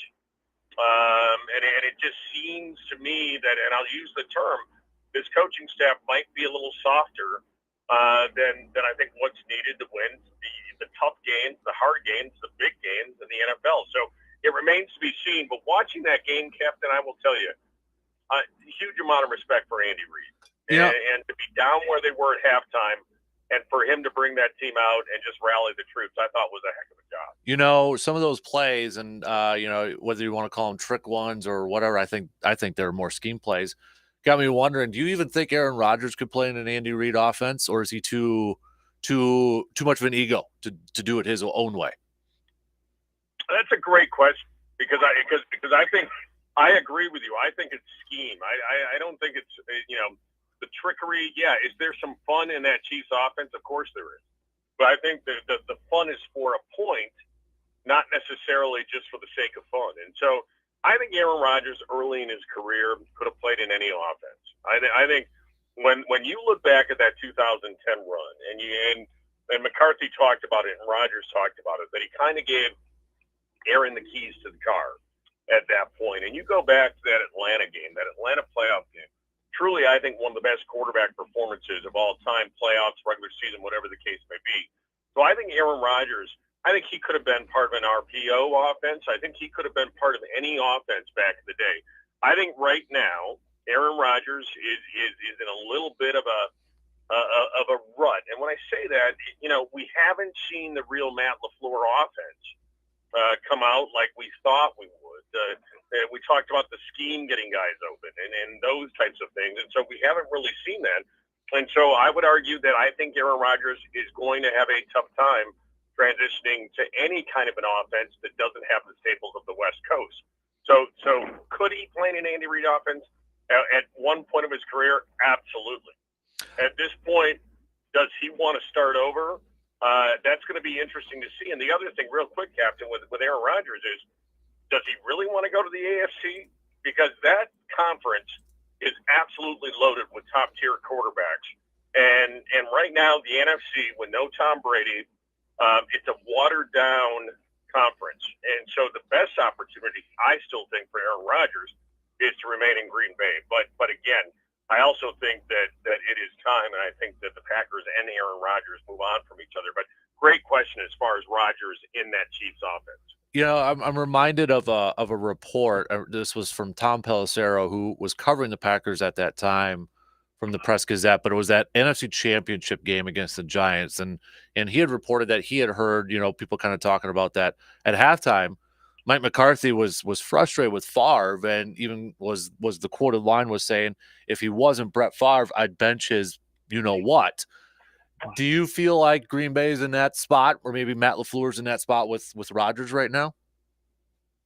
I think they're getting close, and it's interesting you bring up that game because I went to that game, that Giants game, that playoff game, with a good friend of mine who played high school quarterback and college quarterback, and in my opinion has an eye for quarterbacks. And he made the comment to me. He said Favre doesn't even want to look like he wants to be here. He looks like he wants to just get through this game and get on to the Super Bowl. And so I think it's a great parallel. I think there is a close parallel to Favre's, last couple appearances and Rodgers' last couple appearances. And look, Aaron Rodgers did not look comfortable this past year. And I know I hear you, Devontae Adams, big part of that, but also, I really go back to a quote that Matt LaFleur said in the offseason, and I know I've brought this up to you before, when he said that 80% of the offense ran through 17. That's a dangerous position to be in. And when you look at the Chiefs now and draw the parallel, no Tyreek Hill, they've got to go adapt. They've got to go change. Now, that front office not only went out and got Marquez Valdez-Scantling and Juju Smith-Schuster, but then in the middle of the season went out and got Kadarius Toney. And so they basically said, all right, one guy's not going to replace Tyreek Hill. And so we're going to go and get multiple guys that we can mix and match. And so it was an interesting study as far as one quarterback losing their top receiver versus another. But yeah, I think Aaron Rodgers looked very uncomfortable in that offense last year. And I think you could see it, especially in the red zone. Mm-hmm. Yeah, and that was I think that that story that because I was reminded of that the other day, and it was that cold weather. Yeah, Favre had the body language that he didn't want to be there, and I was at that game, and I remember watching him run out of the tunnel, and he had face mask and gloves on, and instantly I thought, oh crap, because you never saw Favre dress that warm. Yeah, absolutely, and I think it's interesting that my buddy was saying that. He said Favre doesn't want to be there. He looks like he, just like I said, wants to get through this game and get to the Super Bowl. So it's going to be interesting. I still think Aaron Rodgers gets traded. I still think he does, and I think it's the best move for all involved. All right, before I let you go, it is Valentine's Day, Joseph. So another question we've been asking is favorite sports movie couples, or your favorite love story involving a sports movie, like Tom from across the pond in England over there said, Rudy's love for Notre Dame football. Do you got one off the top of your head? No, you know what? Brian song, the original Brian song. The story, of course, about Gale Sayers and Brian Piccolo. That's that teammate bond, that teammate love that you can have, and when you got a teammate like that going through such a heartache, and with obviously the Piccolo story was cancer. I just thought that that's one of those that embodied. And to use an Aaron Rodgers term, the romance of football and what a teammate can mean for another one. So I'm going with the original Brian song, one of the best sports movies of all time. I was waiting for somebody to pick that, and you were the first one, so it had to come from the wily veteran. So there you go. Well done, sir. Good convo, good back and forth this morning, Joseph. Appreciate it, bud. Oh, you bet, man. Take care, brother. You got it. There you go. There's Joe DeGuano joining us this morning. We're going to take a quick break and then close up this second hour. Reminder, February 27th, 28th, and the 21st. And now we got to add the 26th is all closed. Jeremy got the final spot in the 26th for our Rodgers pool. Okay?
Coming up February 23rd, it's not your average job fair. It's Careers and Beers back for a 5th round at the Brewing Project here in Eau Claire, 4 p.m. to 6 p.m.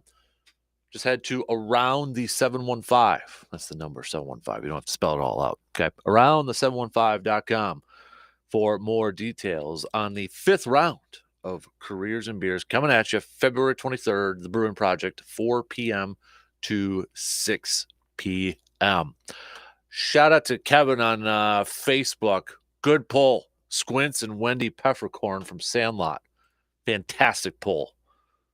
Well done. Surveyor, I'm a little surprised, though. You didn't I know you made your pick with Bobby Boucher in that, but I kind of thought maybe you'd go Little Giants.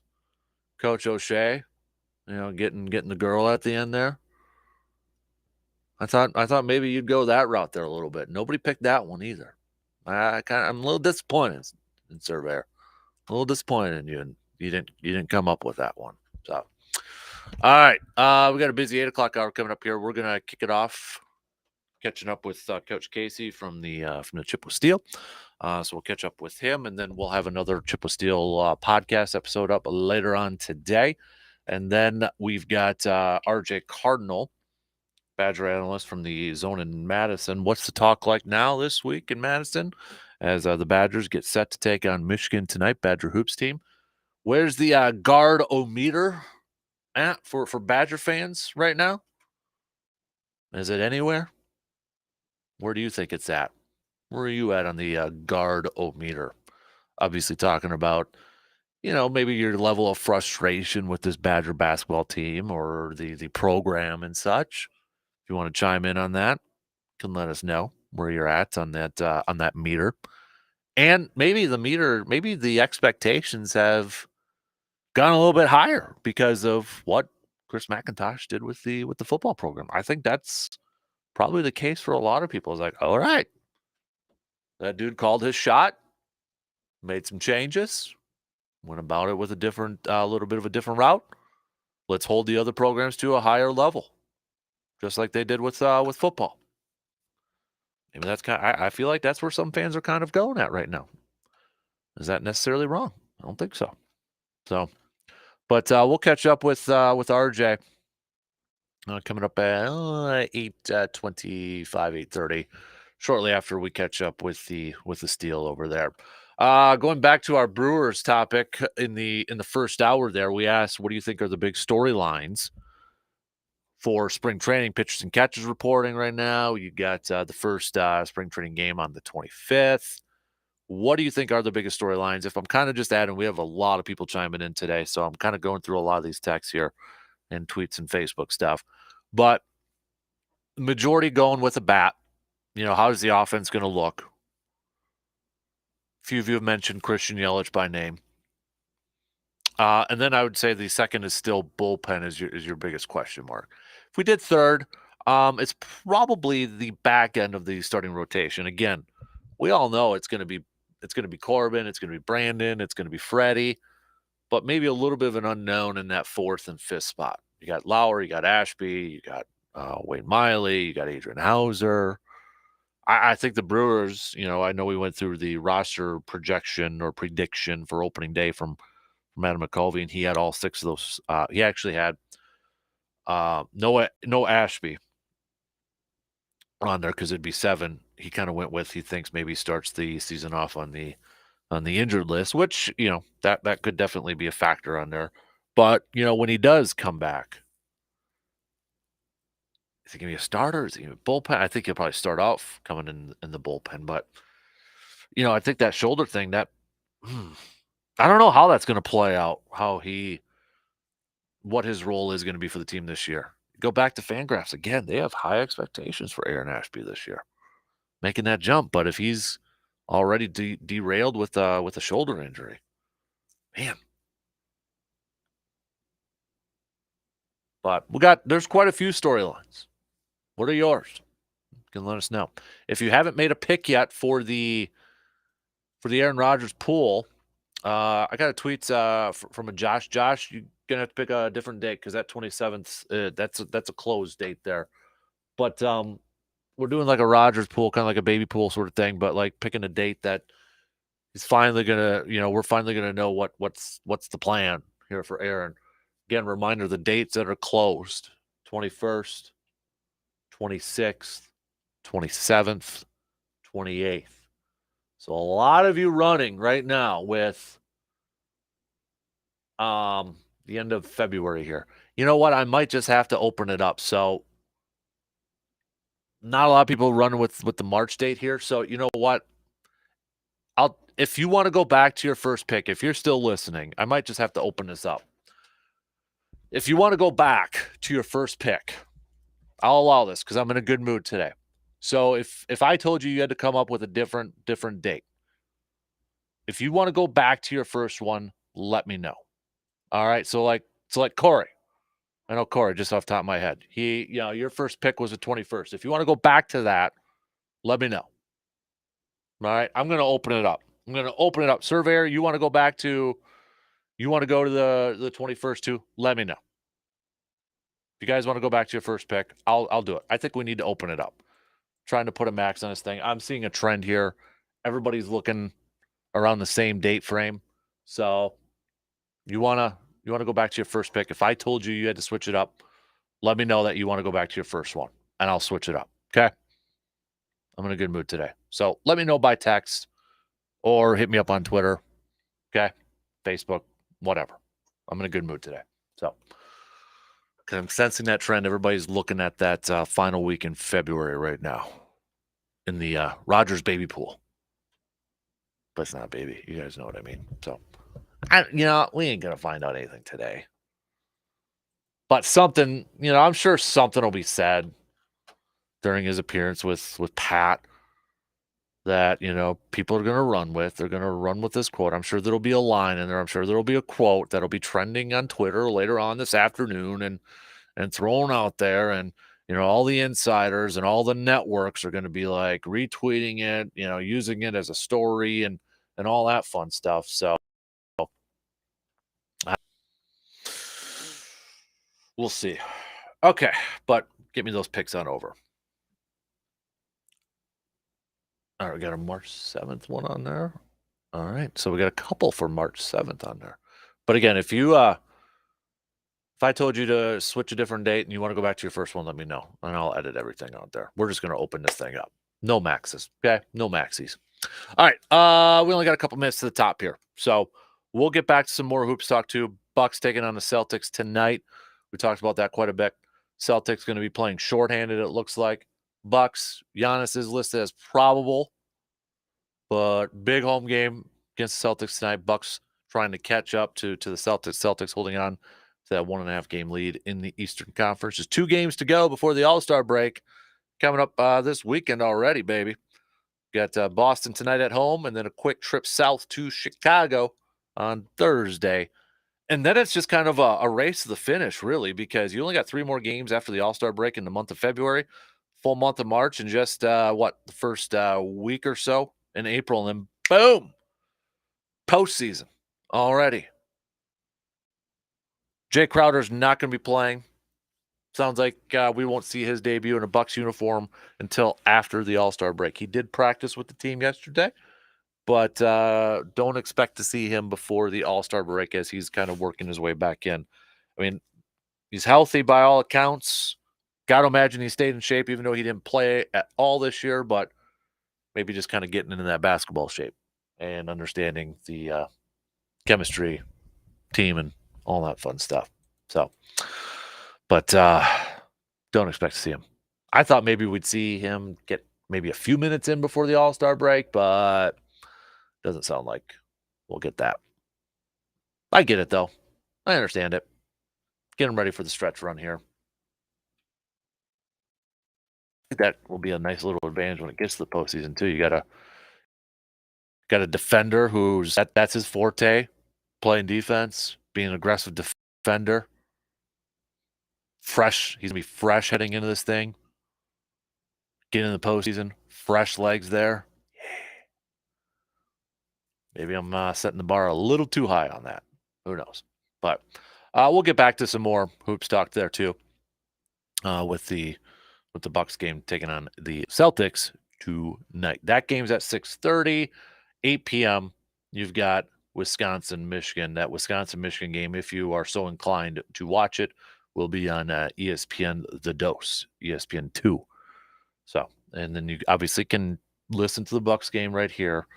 It's 105.1 FM and 790 AM. All right, shot clock's going to cut me off here in just a few seconds. So we'll kick off the 8 o'clock hour, talk a little hockey. Coach Casey from the Steel. Then after that, we'll talk Badgers with Mr. R.J. Cardinal. Where's the guard-o-meter at, if you will, right now? What's it like down in Madison? What's the talk? Badgers taking on Michigan. It's the great guard versus Juwan Howard. First time since last year, man. Anything that? Probably not. All right, 2 in, 1 more to go. 1 more to go. We'll be back after these few words.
Final hour kicking off on this Tuesday morning of February 14th. Big thanks to all of you tuning in wherever and however you may be tuning in. Coming up, we're going to catch up with some Badgers at the towards the bottom of the hour here with RJ Cardinal from the Zone in Madison. Badger Hoops taking on Michigan tonight. Badgers going to be at the Kohl Center for the next couple of games here, and with only about 6 games left to go in the regular season, and they got to take advantage of that if they want to get into that tournament. So we'll talk to RJ coming up about 8:30 here this morning. We'll get some more dates. If you haven't sent me your date for the Rogers pool thing here, you can go ahead and do so, or just give me your name. Some of you have texted in yet with dates, but I don't know a name, so give me your name on there so I can put it up there. So, however, we kick off this Tuesday like we usually do at this time, catching up with our good friends from the Chip with Steel and Coach Casey. It's been a couple weeks, man. Yeah, good morning. You've been pretty darn busy. Before we talk about your winning streak that you guys got going on right now, let's recap how was your trip at Pittsburgh just last week? Yeah, it was good. We were talking here just before. It's really nice for the whole league to kind of get together. Mm-hmm. It feels sometimes like our division is its own league because it's the only teams we kind of see. So nice to be able to see some coaches and players from the other divisions and a little bit. And obviously the event is for the players there, and just a chance to see a bunch of college coaches in the same building and talk about our players that are there and players that aren't there, and just do it's kind of a player promotion event, which is a lot of fun. How did the players that were there, how'd they do? They did well. Yeah. I mean, I think it's funny. The event is for, or typically since I've been involved in the North American Hockey League, it's for, the uncommitted 20-year-olds. It's kind of a last, I don't want to say last ditch, but a last opportunity potentially to be seen by, a lot of colleges at the same time. Unfortunately, right now with COVID yet and that 5th year being an issue, a lot of these schools don't know if they're going to need players for next year right now. They're waiting for their seasons to end. They're waiting for kids to go in the portal, leave for pro hockey. So I remember my first year when I was at the Top Prospects event. I mean, 3 or 4 kids were committing like after each game. It was honestly kind of wild. Like, there were all the coaches down in the locker room talking to, a bunch of kids, and they were like committing within hours of those games being over. Now that's not really the case because those spots are still kind of unknown. So I think it was good for guys to kind of, it's a tough format, obviously, an all-star format. A lot of guys haven't played together, but good opportunity for them to be seen and in person by schools and kind of reaffirm, like, okay, if we do need a guy, hey, this might be someone we have to dig into some more. So overall, I think it went well. Awesome. Good deal. So, back to regular season games here. We were talking with Kyle last week. You had a couple wins, and then you guys follow up. Short rest with you. You get back into town, and what was it? Like you said, like 2:00 in the morning on Tuesday or so, like something like that. You had a game Friday, but guys adding more to your winning streak, sweeping the weekend, man. It's pretty darn impressive. And then your goalie Adam, that we've talked quite a bit about, was the Midwest Division first. Was it the first star of the week? First star, yeah, back-to-back first stars of the week with Sam Rice the week prior, and. Yeah, it's going well right now. I mean, we want to continue to push and get better, but you have to acknowledge when it is going well. Our first, 4-game winning streak. I think it was our first win this year, scoring less than 3 goals. So, some positives in those aspects. Feels like the message is really being received and heard, and we're playing the way that, as a staff, we want to play, winning close games, checking well, and competing. So, yeah, I mean, Springfield is, an 8th place team in the standings, but I think we all saw and appreciate they're much improved and are going to be a tough test for teams down the stretch. They play hard. They've got some talent. They're well coached. Was really pleased with how we played this past weekend. Yeah. Just because beforehand you're kind of going through a little bit of a rough stretch there, but why do you think in your, like, what have you guys been doing these last couple of weeks that you think, besides winning, but has led you to winning these last 4 games in a row? Yeah, I mean, we've scored first a fair amount of times, which is helpful. I think in that stretch of January, we were playing well. We weren't capitalizing on chances, especially early in the game. And you have teams that get to hang around, and you might have a chance to kind of put a team away, but you don't. And then as games stay close, I think teams get they get confidence, right, as the game continues to go on. So we've scored first here. I think 3 of the 4, maybe all 4. I don't remember back that far. It's been a while, but 3 of the 4 for sure, and able to kind of play on our toes and make another team chase us, which is nice. Obviously, Friday night we get out to a 3-0 lead, and then we kind of fall asleep a little bit and let them back in the game with a shorthanded goal and then another quick one, but are able to kind of redial it back in and finish that one off. And then Friday night it's 1-0 going into the third. We talked a lot about how we want to play in that third period, that 20 minutes, and obviously it's nice to score early there to get it to 2. And then I thought I was really pleased with how we played. It was fun to watch. We played, I think, 20 minutes of playoff hockey, and doing whatever it takes to win that game, which was terrific. Did you feel like, and maybe this, I don't know if this was something that you expressed to your team, but like you were just close? Because, I mean, you guys were getting tons of shots on goals. I mean, it felt like you're close. You just need something to kind of open up that dam almost to kind of let it go. Was that kind of the feeling you had? Yeah, I think so. I mean, like I said, we've been playing well, just not finding ways to win, so, and we've talked a lot about, that last 5 to 10% of being a really good team. It's always the hardest ones to get, right? That you can make big strides early, but when you want to play that really perfect sort of playoff style mentality, that last 5 to 10% to kind of get you there is the hardest to come by. So I felt like this weekend we took a step towards getting a little bit closer to that, and we're going to address some things this week and look to continue to clean things up and push here.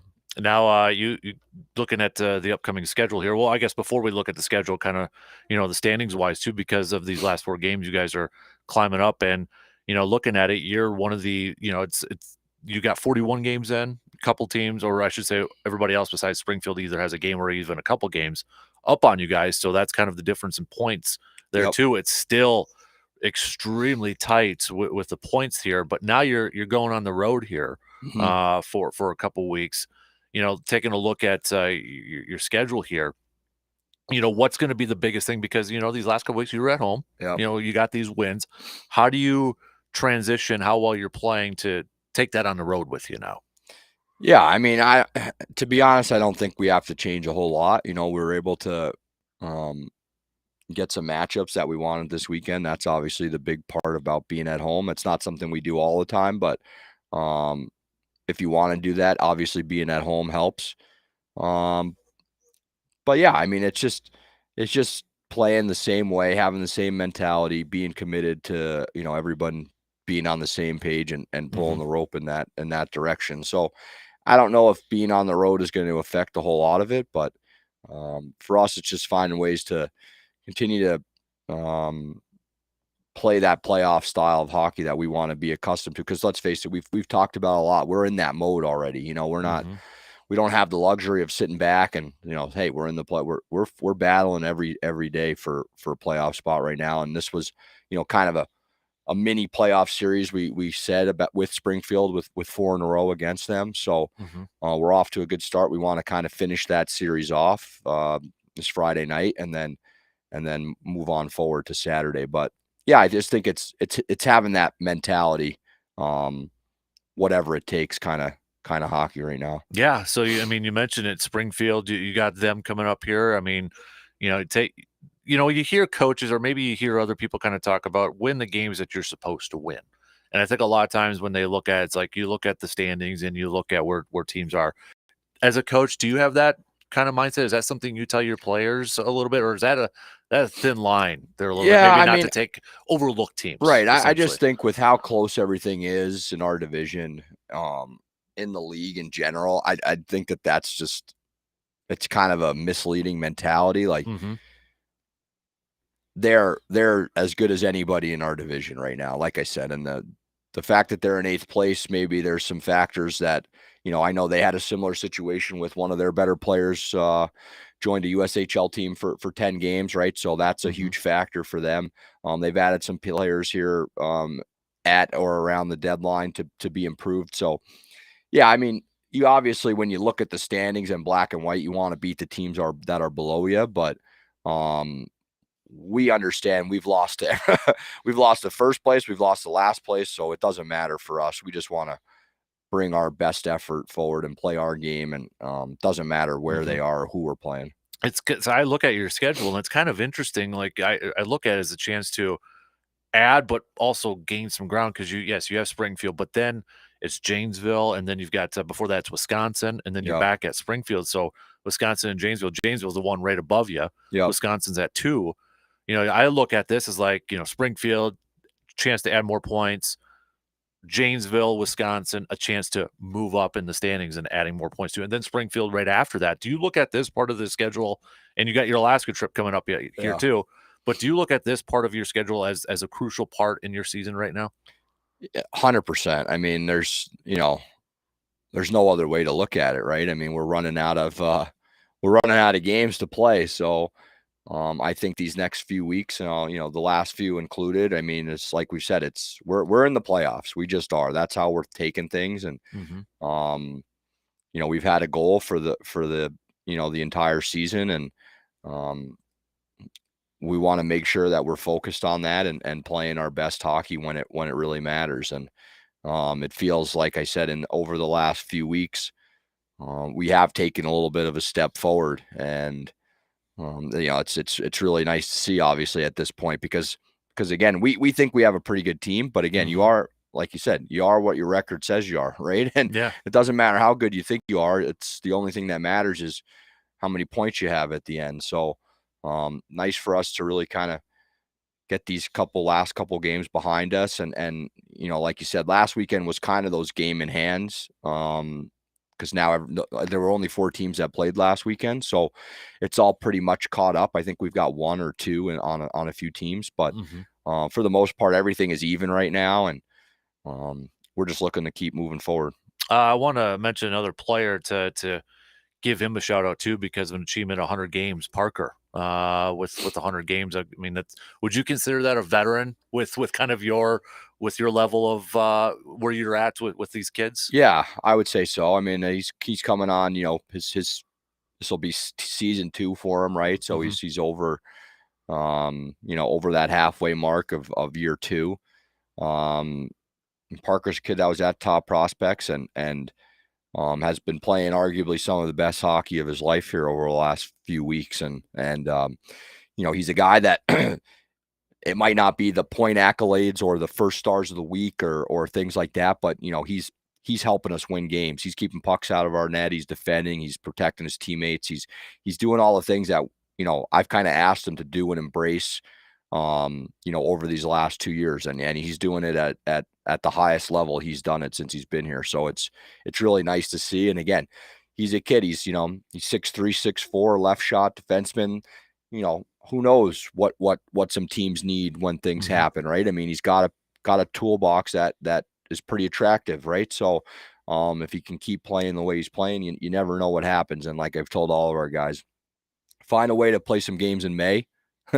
And your doors could continue to open for you, but you got to get there, right? You got to be playing meaningful games at the end of the season with only a handful of teams left, and you never know, right? If you're a big part of that team winning games and closing out games at the end, I don't know, it'd be hard pressed for somebody not to take a look at you. How you mentioned kind of in that playoff mindset right now. How difficult is it to kind of, because I mean, these are kids. I mean, their social media is 2023. You can't stop them from, maybe checking out the standings and seeing where everything's at. But as a coach, what's your message to your players that, is it that one game at a time sort of message? I mean, because, let's be real. We can't stop from not looking at standings or social media, right? And listen, I want them to look at this. Like, I'm not I hear this all. I do a lot of reading and different coaching philosophies. Like, to me, it's important to know what the standings are. Like, that's the whole point, right? We're not gonna shy away from looking at the standings and where we are and what we need to do. I think that's naive if you're not gonna look at, like, how is that not gonna be something you talk about if you want to have a goal, right? We talk about what the goal is. The goal is to win the Robertson Cup and get into the playoffs, right? We talk about it all the time. So for us to say we're not going to look at the standings, I think would be crazy. So I want us to know where we're at. I want us to know who we're playing, where we're playing, what it means. That's a way for them to take some ownership of what's going on. And yeah, I mean, we don't shy away from talking about those things. We've set goals, we have goals, we talk about the goals. I think it's important to talk about them because it keeps them relevant, and it keeps them in the front of your brain, which is where we want them, because like you said, there are a lot of distractions out there, and we want to make sure that we're focused on what we're trying to do. So would you say that maybe your approach is a little bit different? Because I agree with you. And I feel like a lot of it, maybe it's something that's overrun, because you hear the phrase a lot. It's like, oh, we're 0-0 this week. It's all even. Would you say you're a little bit different than that, because you have to embrace what you are and where you're at in the standings, and maybe use that as a little motivation? Yeah, I mean, listen, we're focused on the now and the next opportunity. Like, I don't think we want to dwell on what's happened or what we've done. Again, like I say, last week is over, right? Nothing that you did on Saturday night is going to have an impact on Friday night. Maybe some physicality and some checks that you've thrown, but nothing else. And we're going to worry about today and tomorrow, right? Like, it's a one day at a time thing, but that doesn't mean you can't look at the grand scheme of it and say, hey, this is where we're at, So that's kind of how I feel. We want to be focused on what we can control and what's up next, but still understand where we're at and what's at stake, Right. So I think those things can be done hand in hand. So I got to ask you, you mentioned you read a lot in our conversations, you watch a lot of documentaries and, a lot. Is there somebody that you have maybe learned a lot from, like a philosophy, or taken more of an approach from? I mean, I got to imagine it's probably an accumulation of a bunch of ones, but was there one of those that really stood out to you?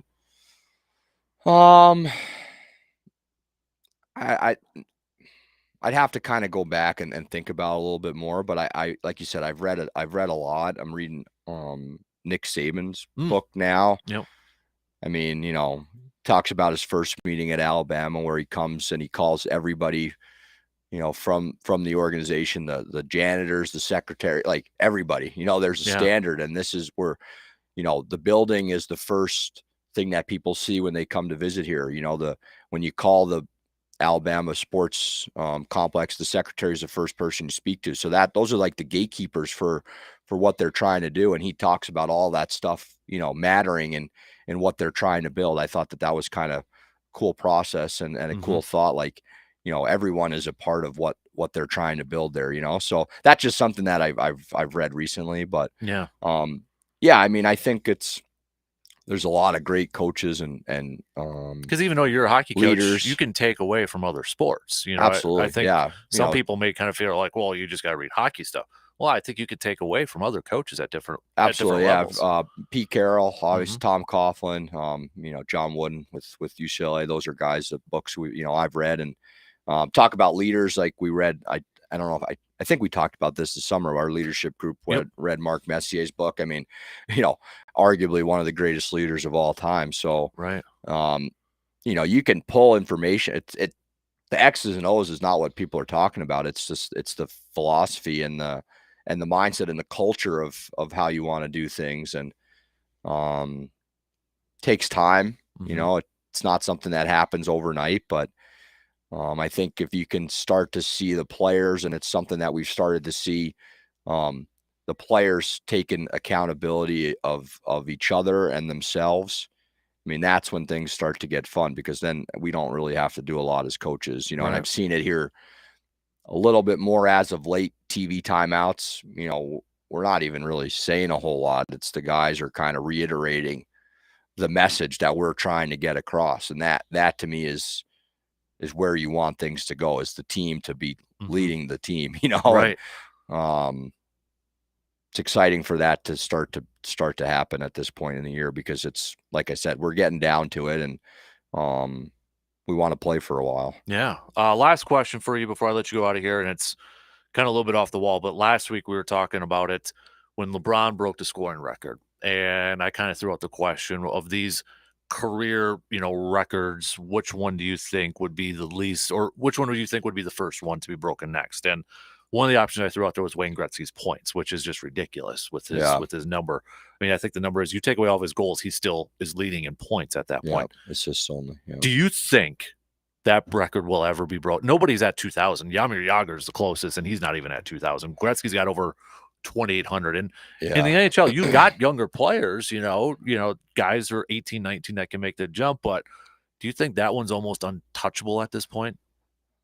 I mean, I would say yes, but everybody also thought the goals record was untouchable, and it feels like it's almost inevitable that Ovechkin is going to break that. So I don't know. Never say never, but it feels like it's he has there's something like 15 200-point seasons in the NHL, and he has like 10 or 12 of them. So I mean, McDavid is.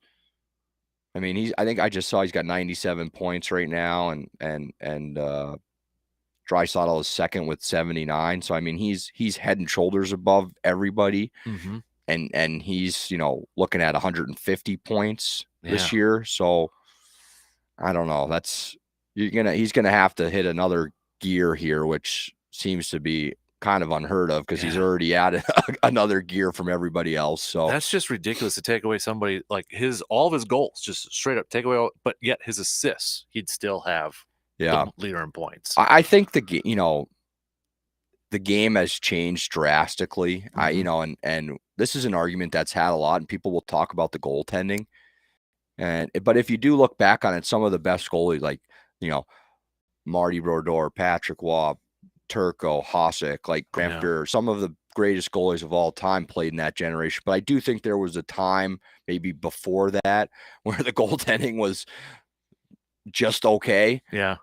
And, let's face it, not taking, you still have to get through those guys, and the clutching, and the rules were different. But today you see the goalies and the equipment that they wear, and how they're arguably the best athletes on the team, where they probably used to be the worst athletes on the team. That's just how it was back then, So I think the level of improvement of that position alone and the equipment is going to probably make it nearly impossible. But like you said, it's never say never. Never. Well, we got this, Connor Bedard, he's coming here soon, and he's on that McDavid Crosby level from junior hockey. So I feel like when we talk about GOATs, greatest of all times in sports, I think a lot of people kind of almost forget about Gretzky just because he was so dominant. Like because it's like Jordan, LeBron, Brady. Well, he's the most talented, and it's like, oh yeah, Gretzky's there too. When you think about the best, but he was just the records are just unreal. He was ahead of his time for sure. Because you look at him, he wasn't the greatest skater or the biggest guy or the hardest shot. He just was way smarter than everybody else, and understood where and when to be there, and vision, and I mean, I wish I was able to have enjoyed a little bit more of his career in his prime. It was towards the end when I was kind of really getting into hockey. I mean, he was my favorite player, but he was a lot of people's, I believe. So. Yeah, I think that's safe to say. All right, you guys are on the road at Springfield again this week. Then you're going to be at Wisconsin. Your next home is going to be against Janesville the beginning of March. So put it on the calendars, everybody, so you can get over there and push this team to victory. Keep the winning streak going, Coach. All right? Yeah, that's the plan. All right. Thanks for stopping by. We're going to take a quick break, and RJ Cardinal, he's going to be coming up after these few words.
Badger Hoops looking to bounce back with their loss against Nebraska the other night. They welcomed the Wolverines of Michigan and Juwan Howard to town.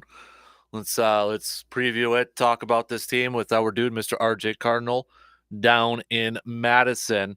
All right, RJ. I mean, that Nebraska loss, dude, that wasn't good. What was the talk like down in Madison surrounding this program and maybe even Coach Gard after that loss to Nebraska in overtime? I mean, it turns into every conversation after a Badger loss. He needs to be fired. I mean, there's not much a coach can do about a 4.5 minute shooting slump. I mean, just when baskets aren't going in, that's not coaching. I mean, at some point it becomes on the player. I mean, even on the last shot of regulation,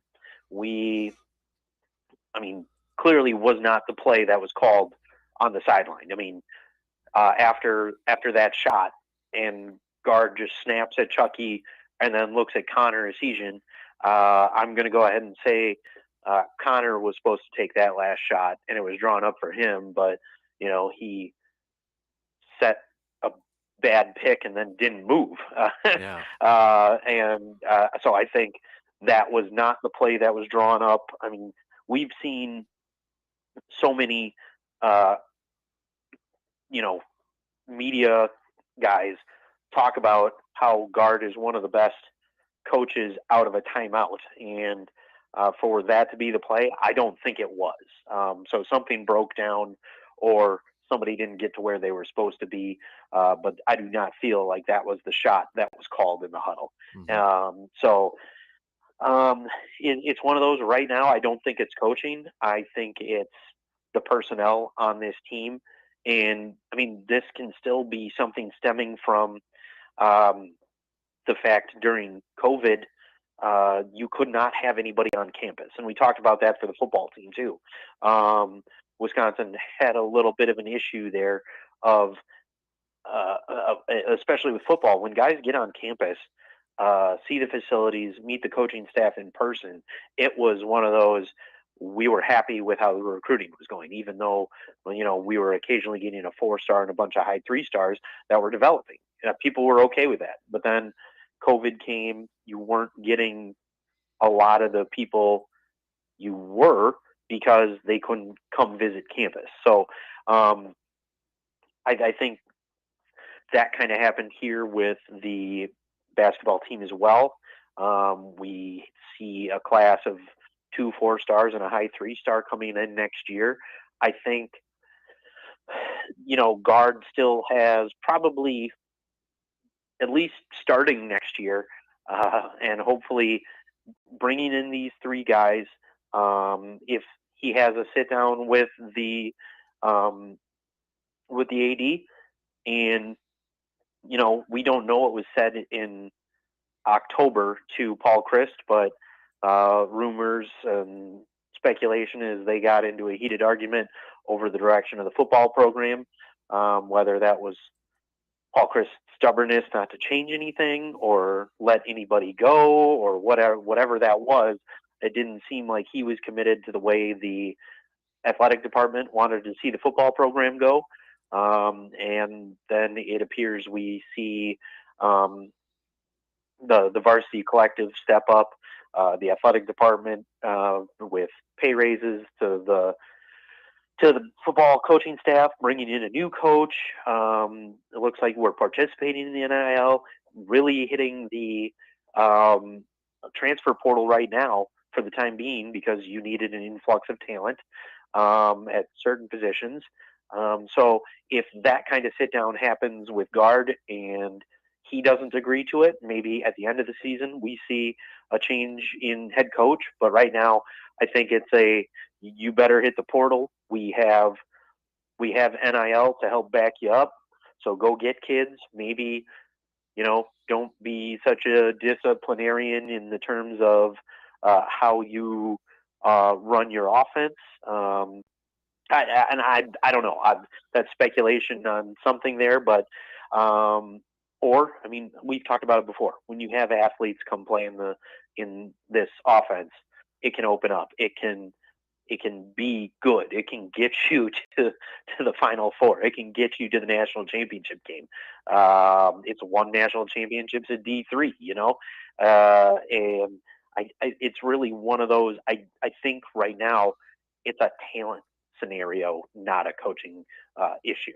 And kind of what you're saying, and like I think you and I have talked about it in the past too. It's adjusting or it's adapting to the times, right? You mentioned the different Right. ways of like adjusting offense or recruiting, and that it's adapting to 2023 and not what it was maybe in 2002. Right. I mean, that's how quick NIL has changed things. Yeah. It might be telling some guys, "We'll see you later." It sounds bad, but we're in that day and age of you probably shouldn't be on a Big Ten roster. I think we can think of some guys that we see on the court and are like, what are they doing here? But it's one of those, something's got to change. And I mean, you brought some guys in from the portal, and Cly Smith looks like he's a very capable guy and has shown his defensive prowess here. And I thought that was a good pickup. But who else has contributed that they brought in from the portal? You missed on getting a big man. You missed on almost everything else right now. And whether it's because you're not giving people time. I mean, we've seen spurts from Kamari McGee in steals and his defensive side, but I mean, you're giving him 5 minutes a game, if that. I think if you give him a little more playing time, you can get the bench a little further here and help your guys out, because after you're on you had a 17-point lead against Nebraska and got outscored by 27 the rest of the way after you had a 17-point lead. It's just, I mean, you're watching guys with dead legs and dead arms. And it's not the kind of players you had a few years ago when you could run a short bench and they'd be fine. It looks like these guys are tired.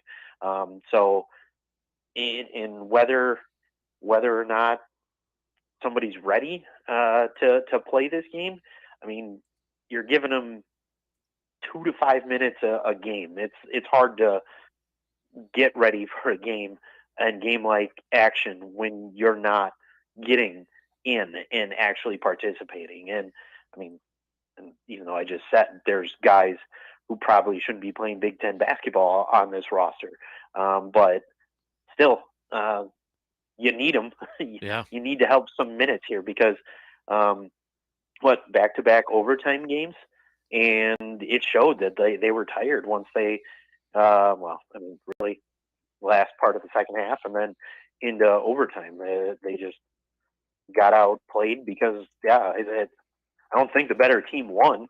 I just think the Badgers hit a wall and we're done. Mm-hmm.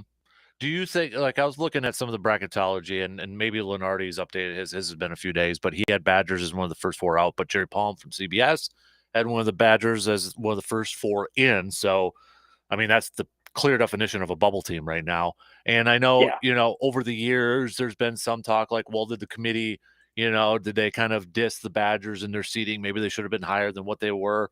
All right. So given where they're at right now, they've got 6 games left in the regular season. Do you think the committee would be, give the Badgers the benefit of the doubt because they're always at the tournament? Or do you think maybe they kind of still trend towards maybe, being a little bit more harder on them, if you will? I mean, you only have 14 wins and you're under 500 in the Big Ten. So, I mean, I'm guessing in some they're the last 4 in because they're in the Big Ten. But, I mean, I can't see the committee giving this team the benefit of the doubt right now. I mean, you can point to what they did earlier in the season, but it's the same team. It's not like they lost anybody and then came back, a 3-game absence of Tyler Wall, I wouldn't say they were. I wouldn't say that's like that extended. Hey, look, he's back, and this is how they're playing, because they're still not playing great. It's almost like by the time we get to the NCAA tournament, this team is just going to be running on fumes. And I mean, this little extended stretch they're in right now, unless they go on a run here, I'm not sure I see a way. I mean, you got 3 in a row at home here with Michigan, Rutgers, and Iowa.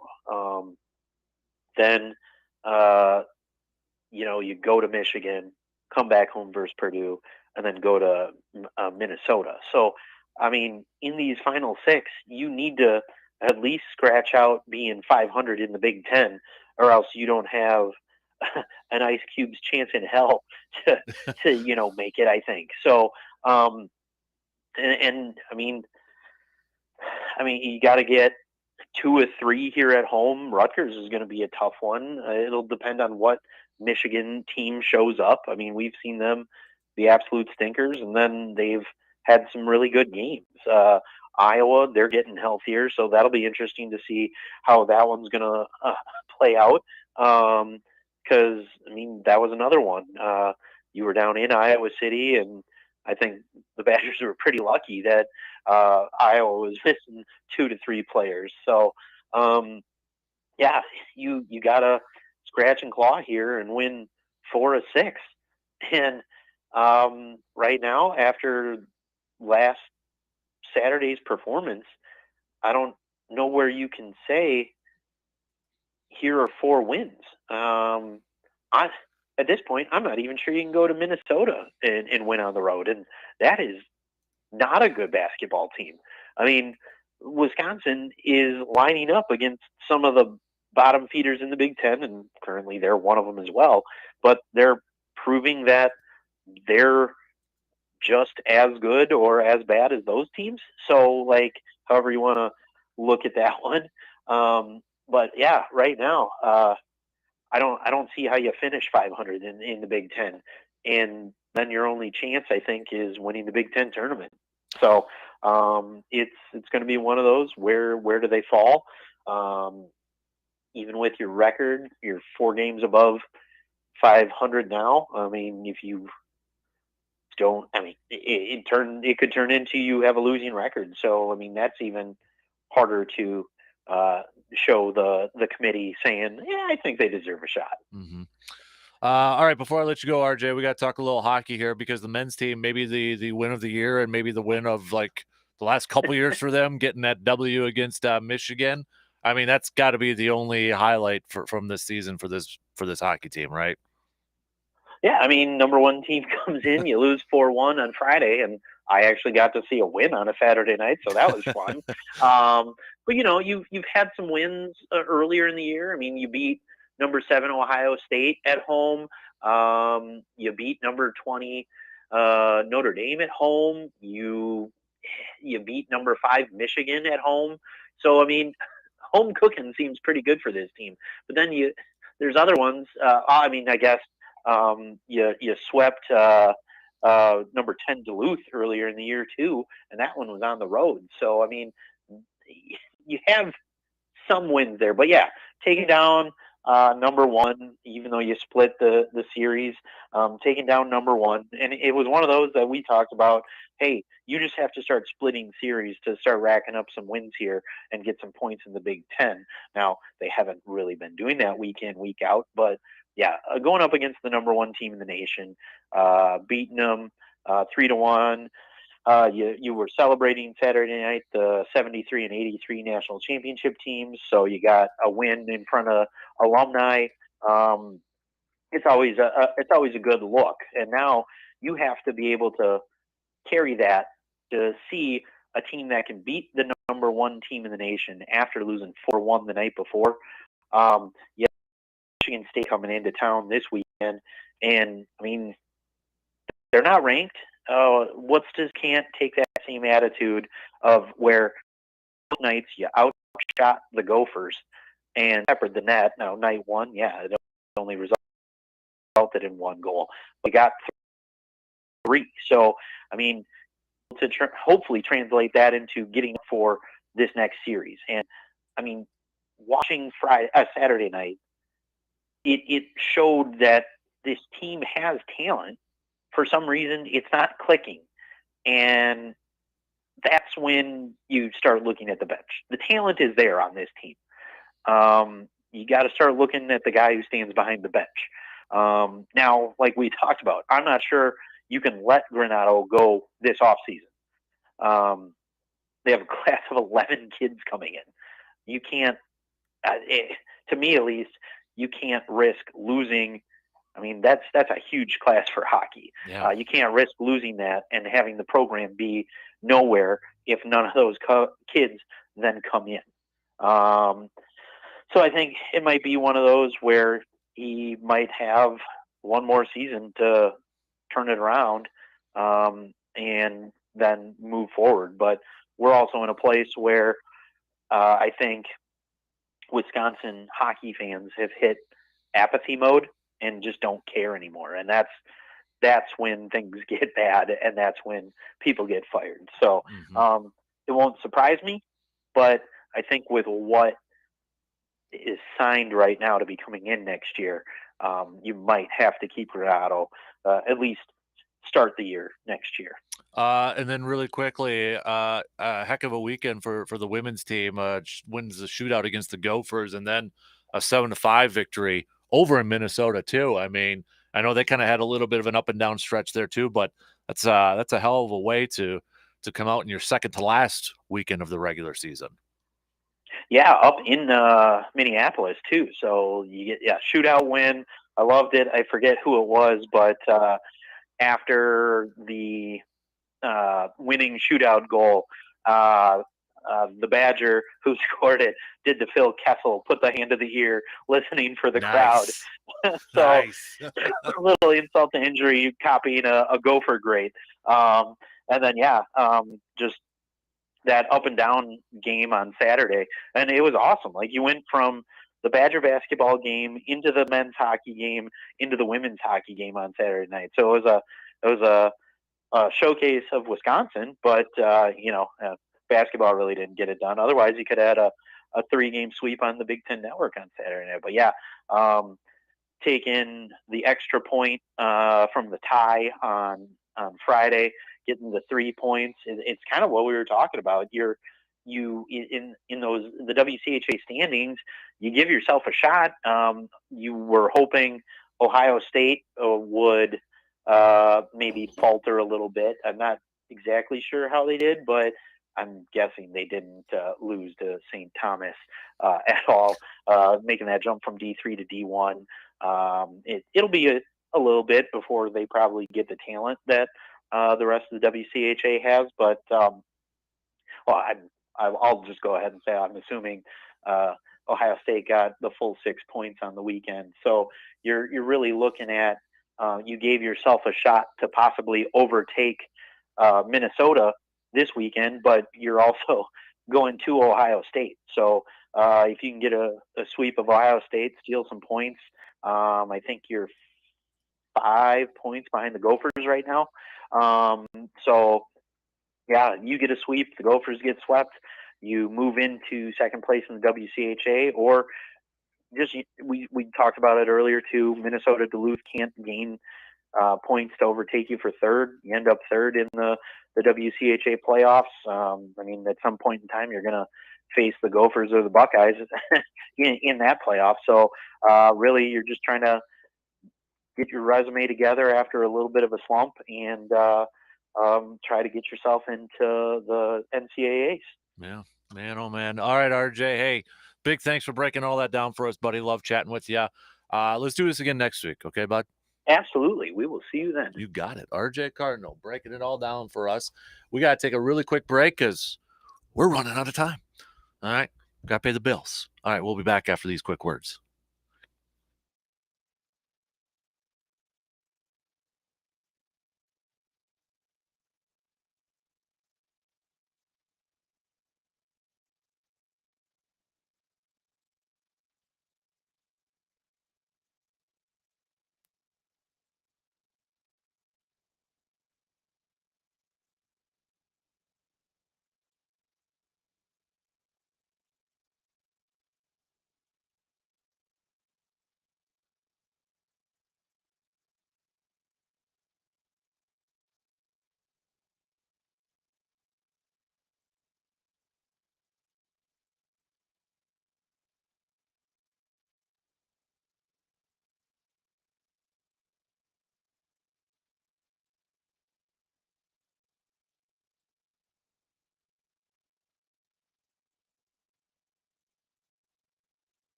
All right, we only got a couple minutes to the top. So, recap it really quick here.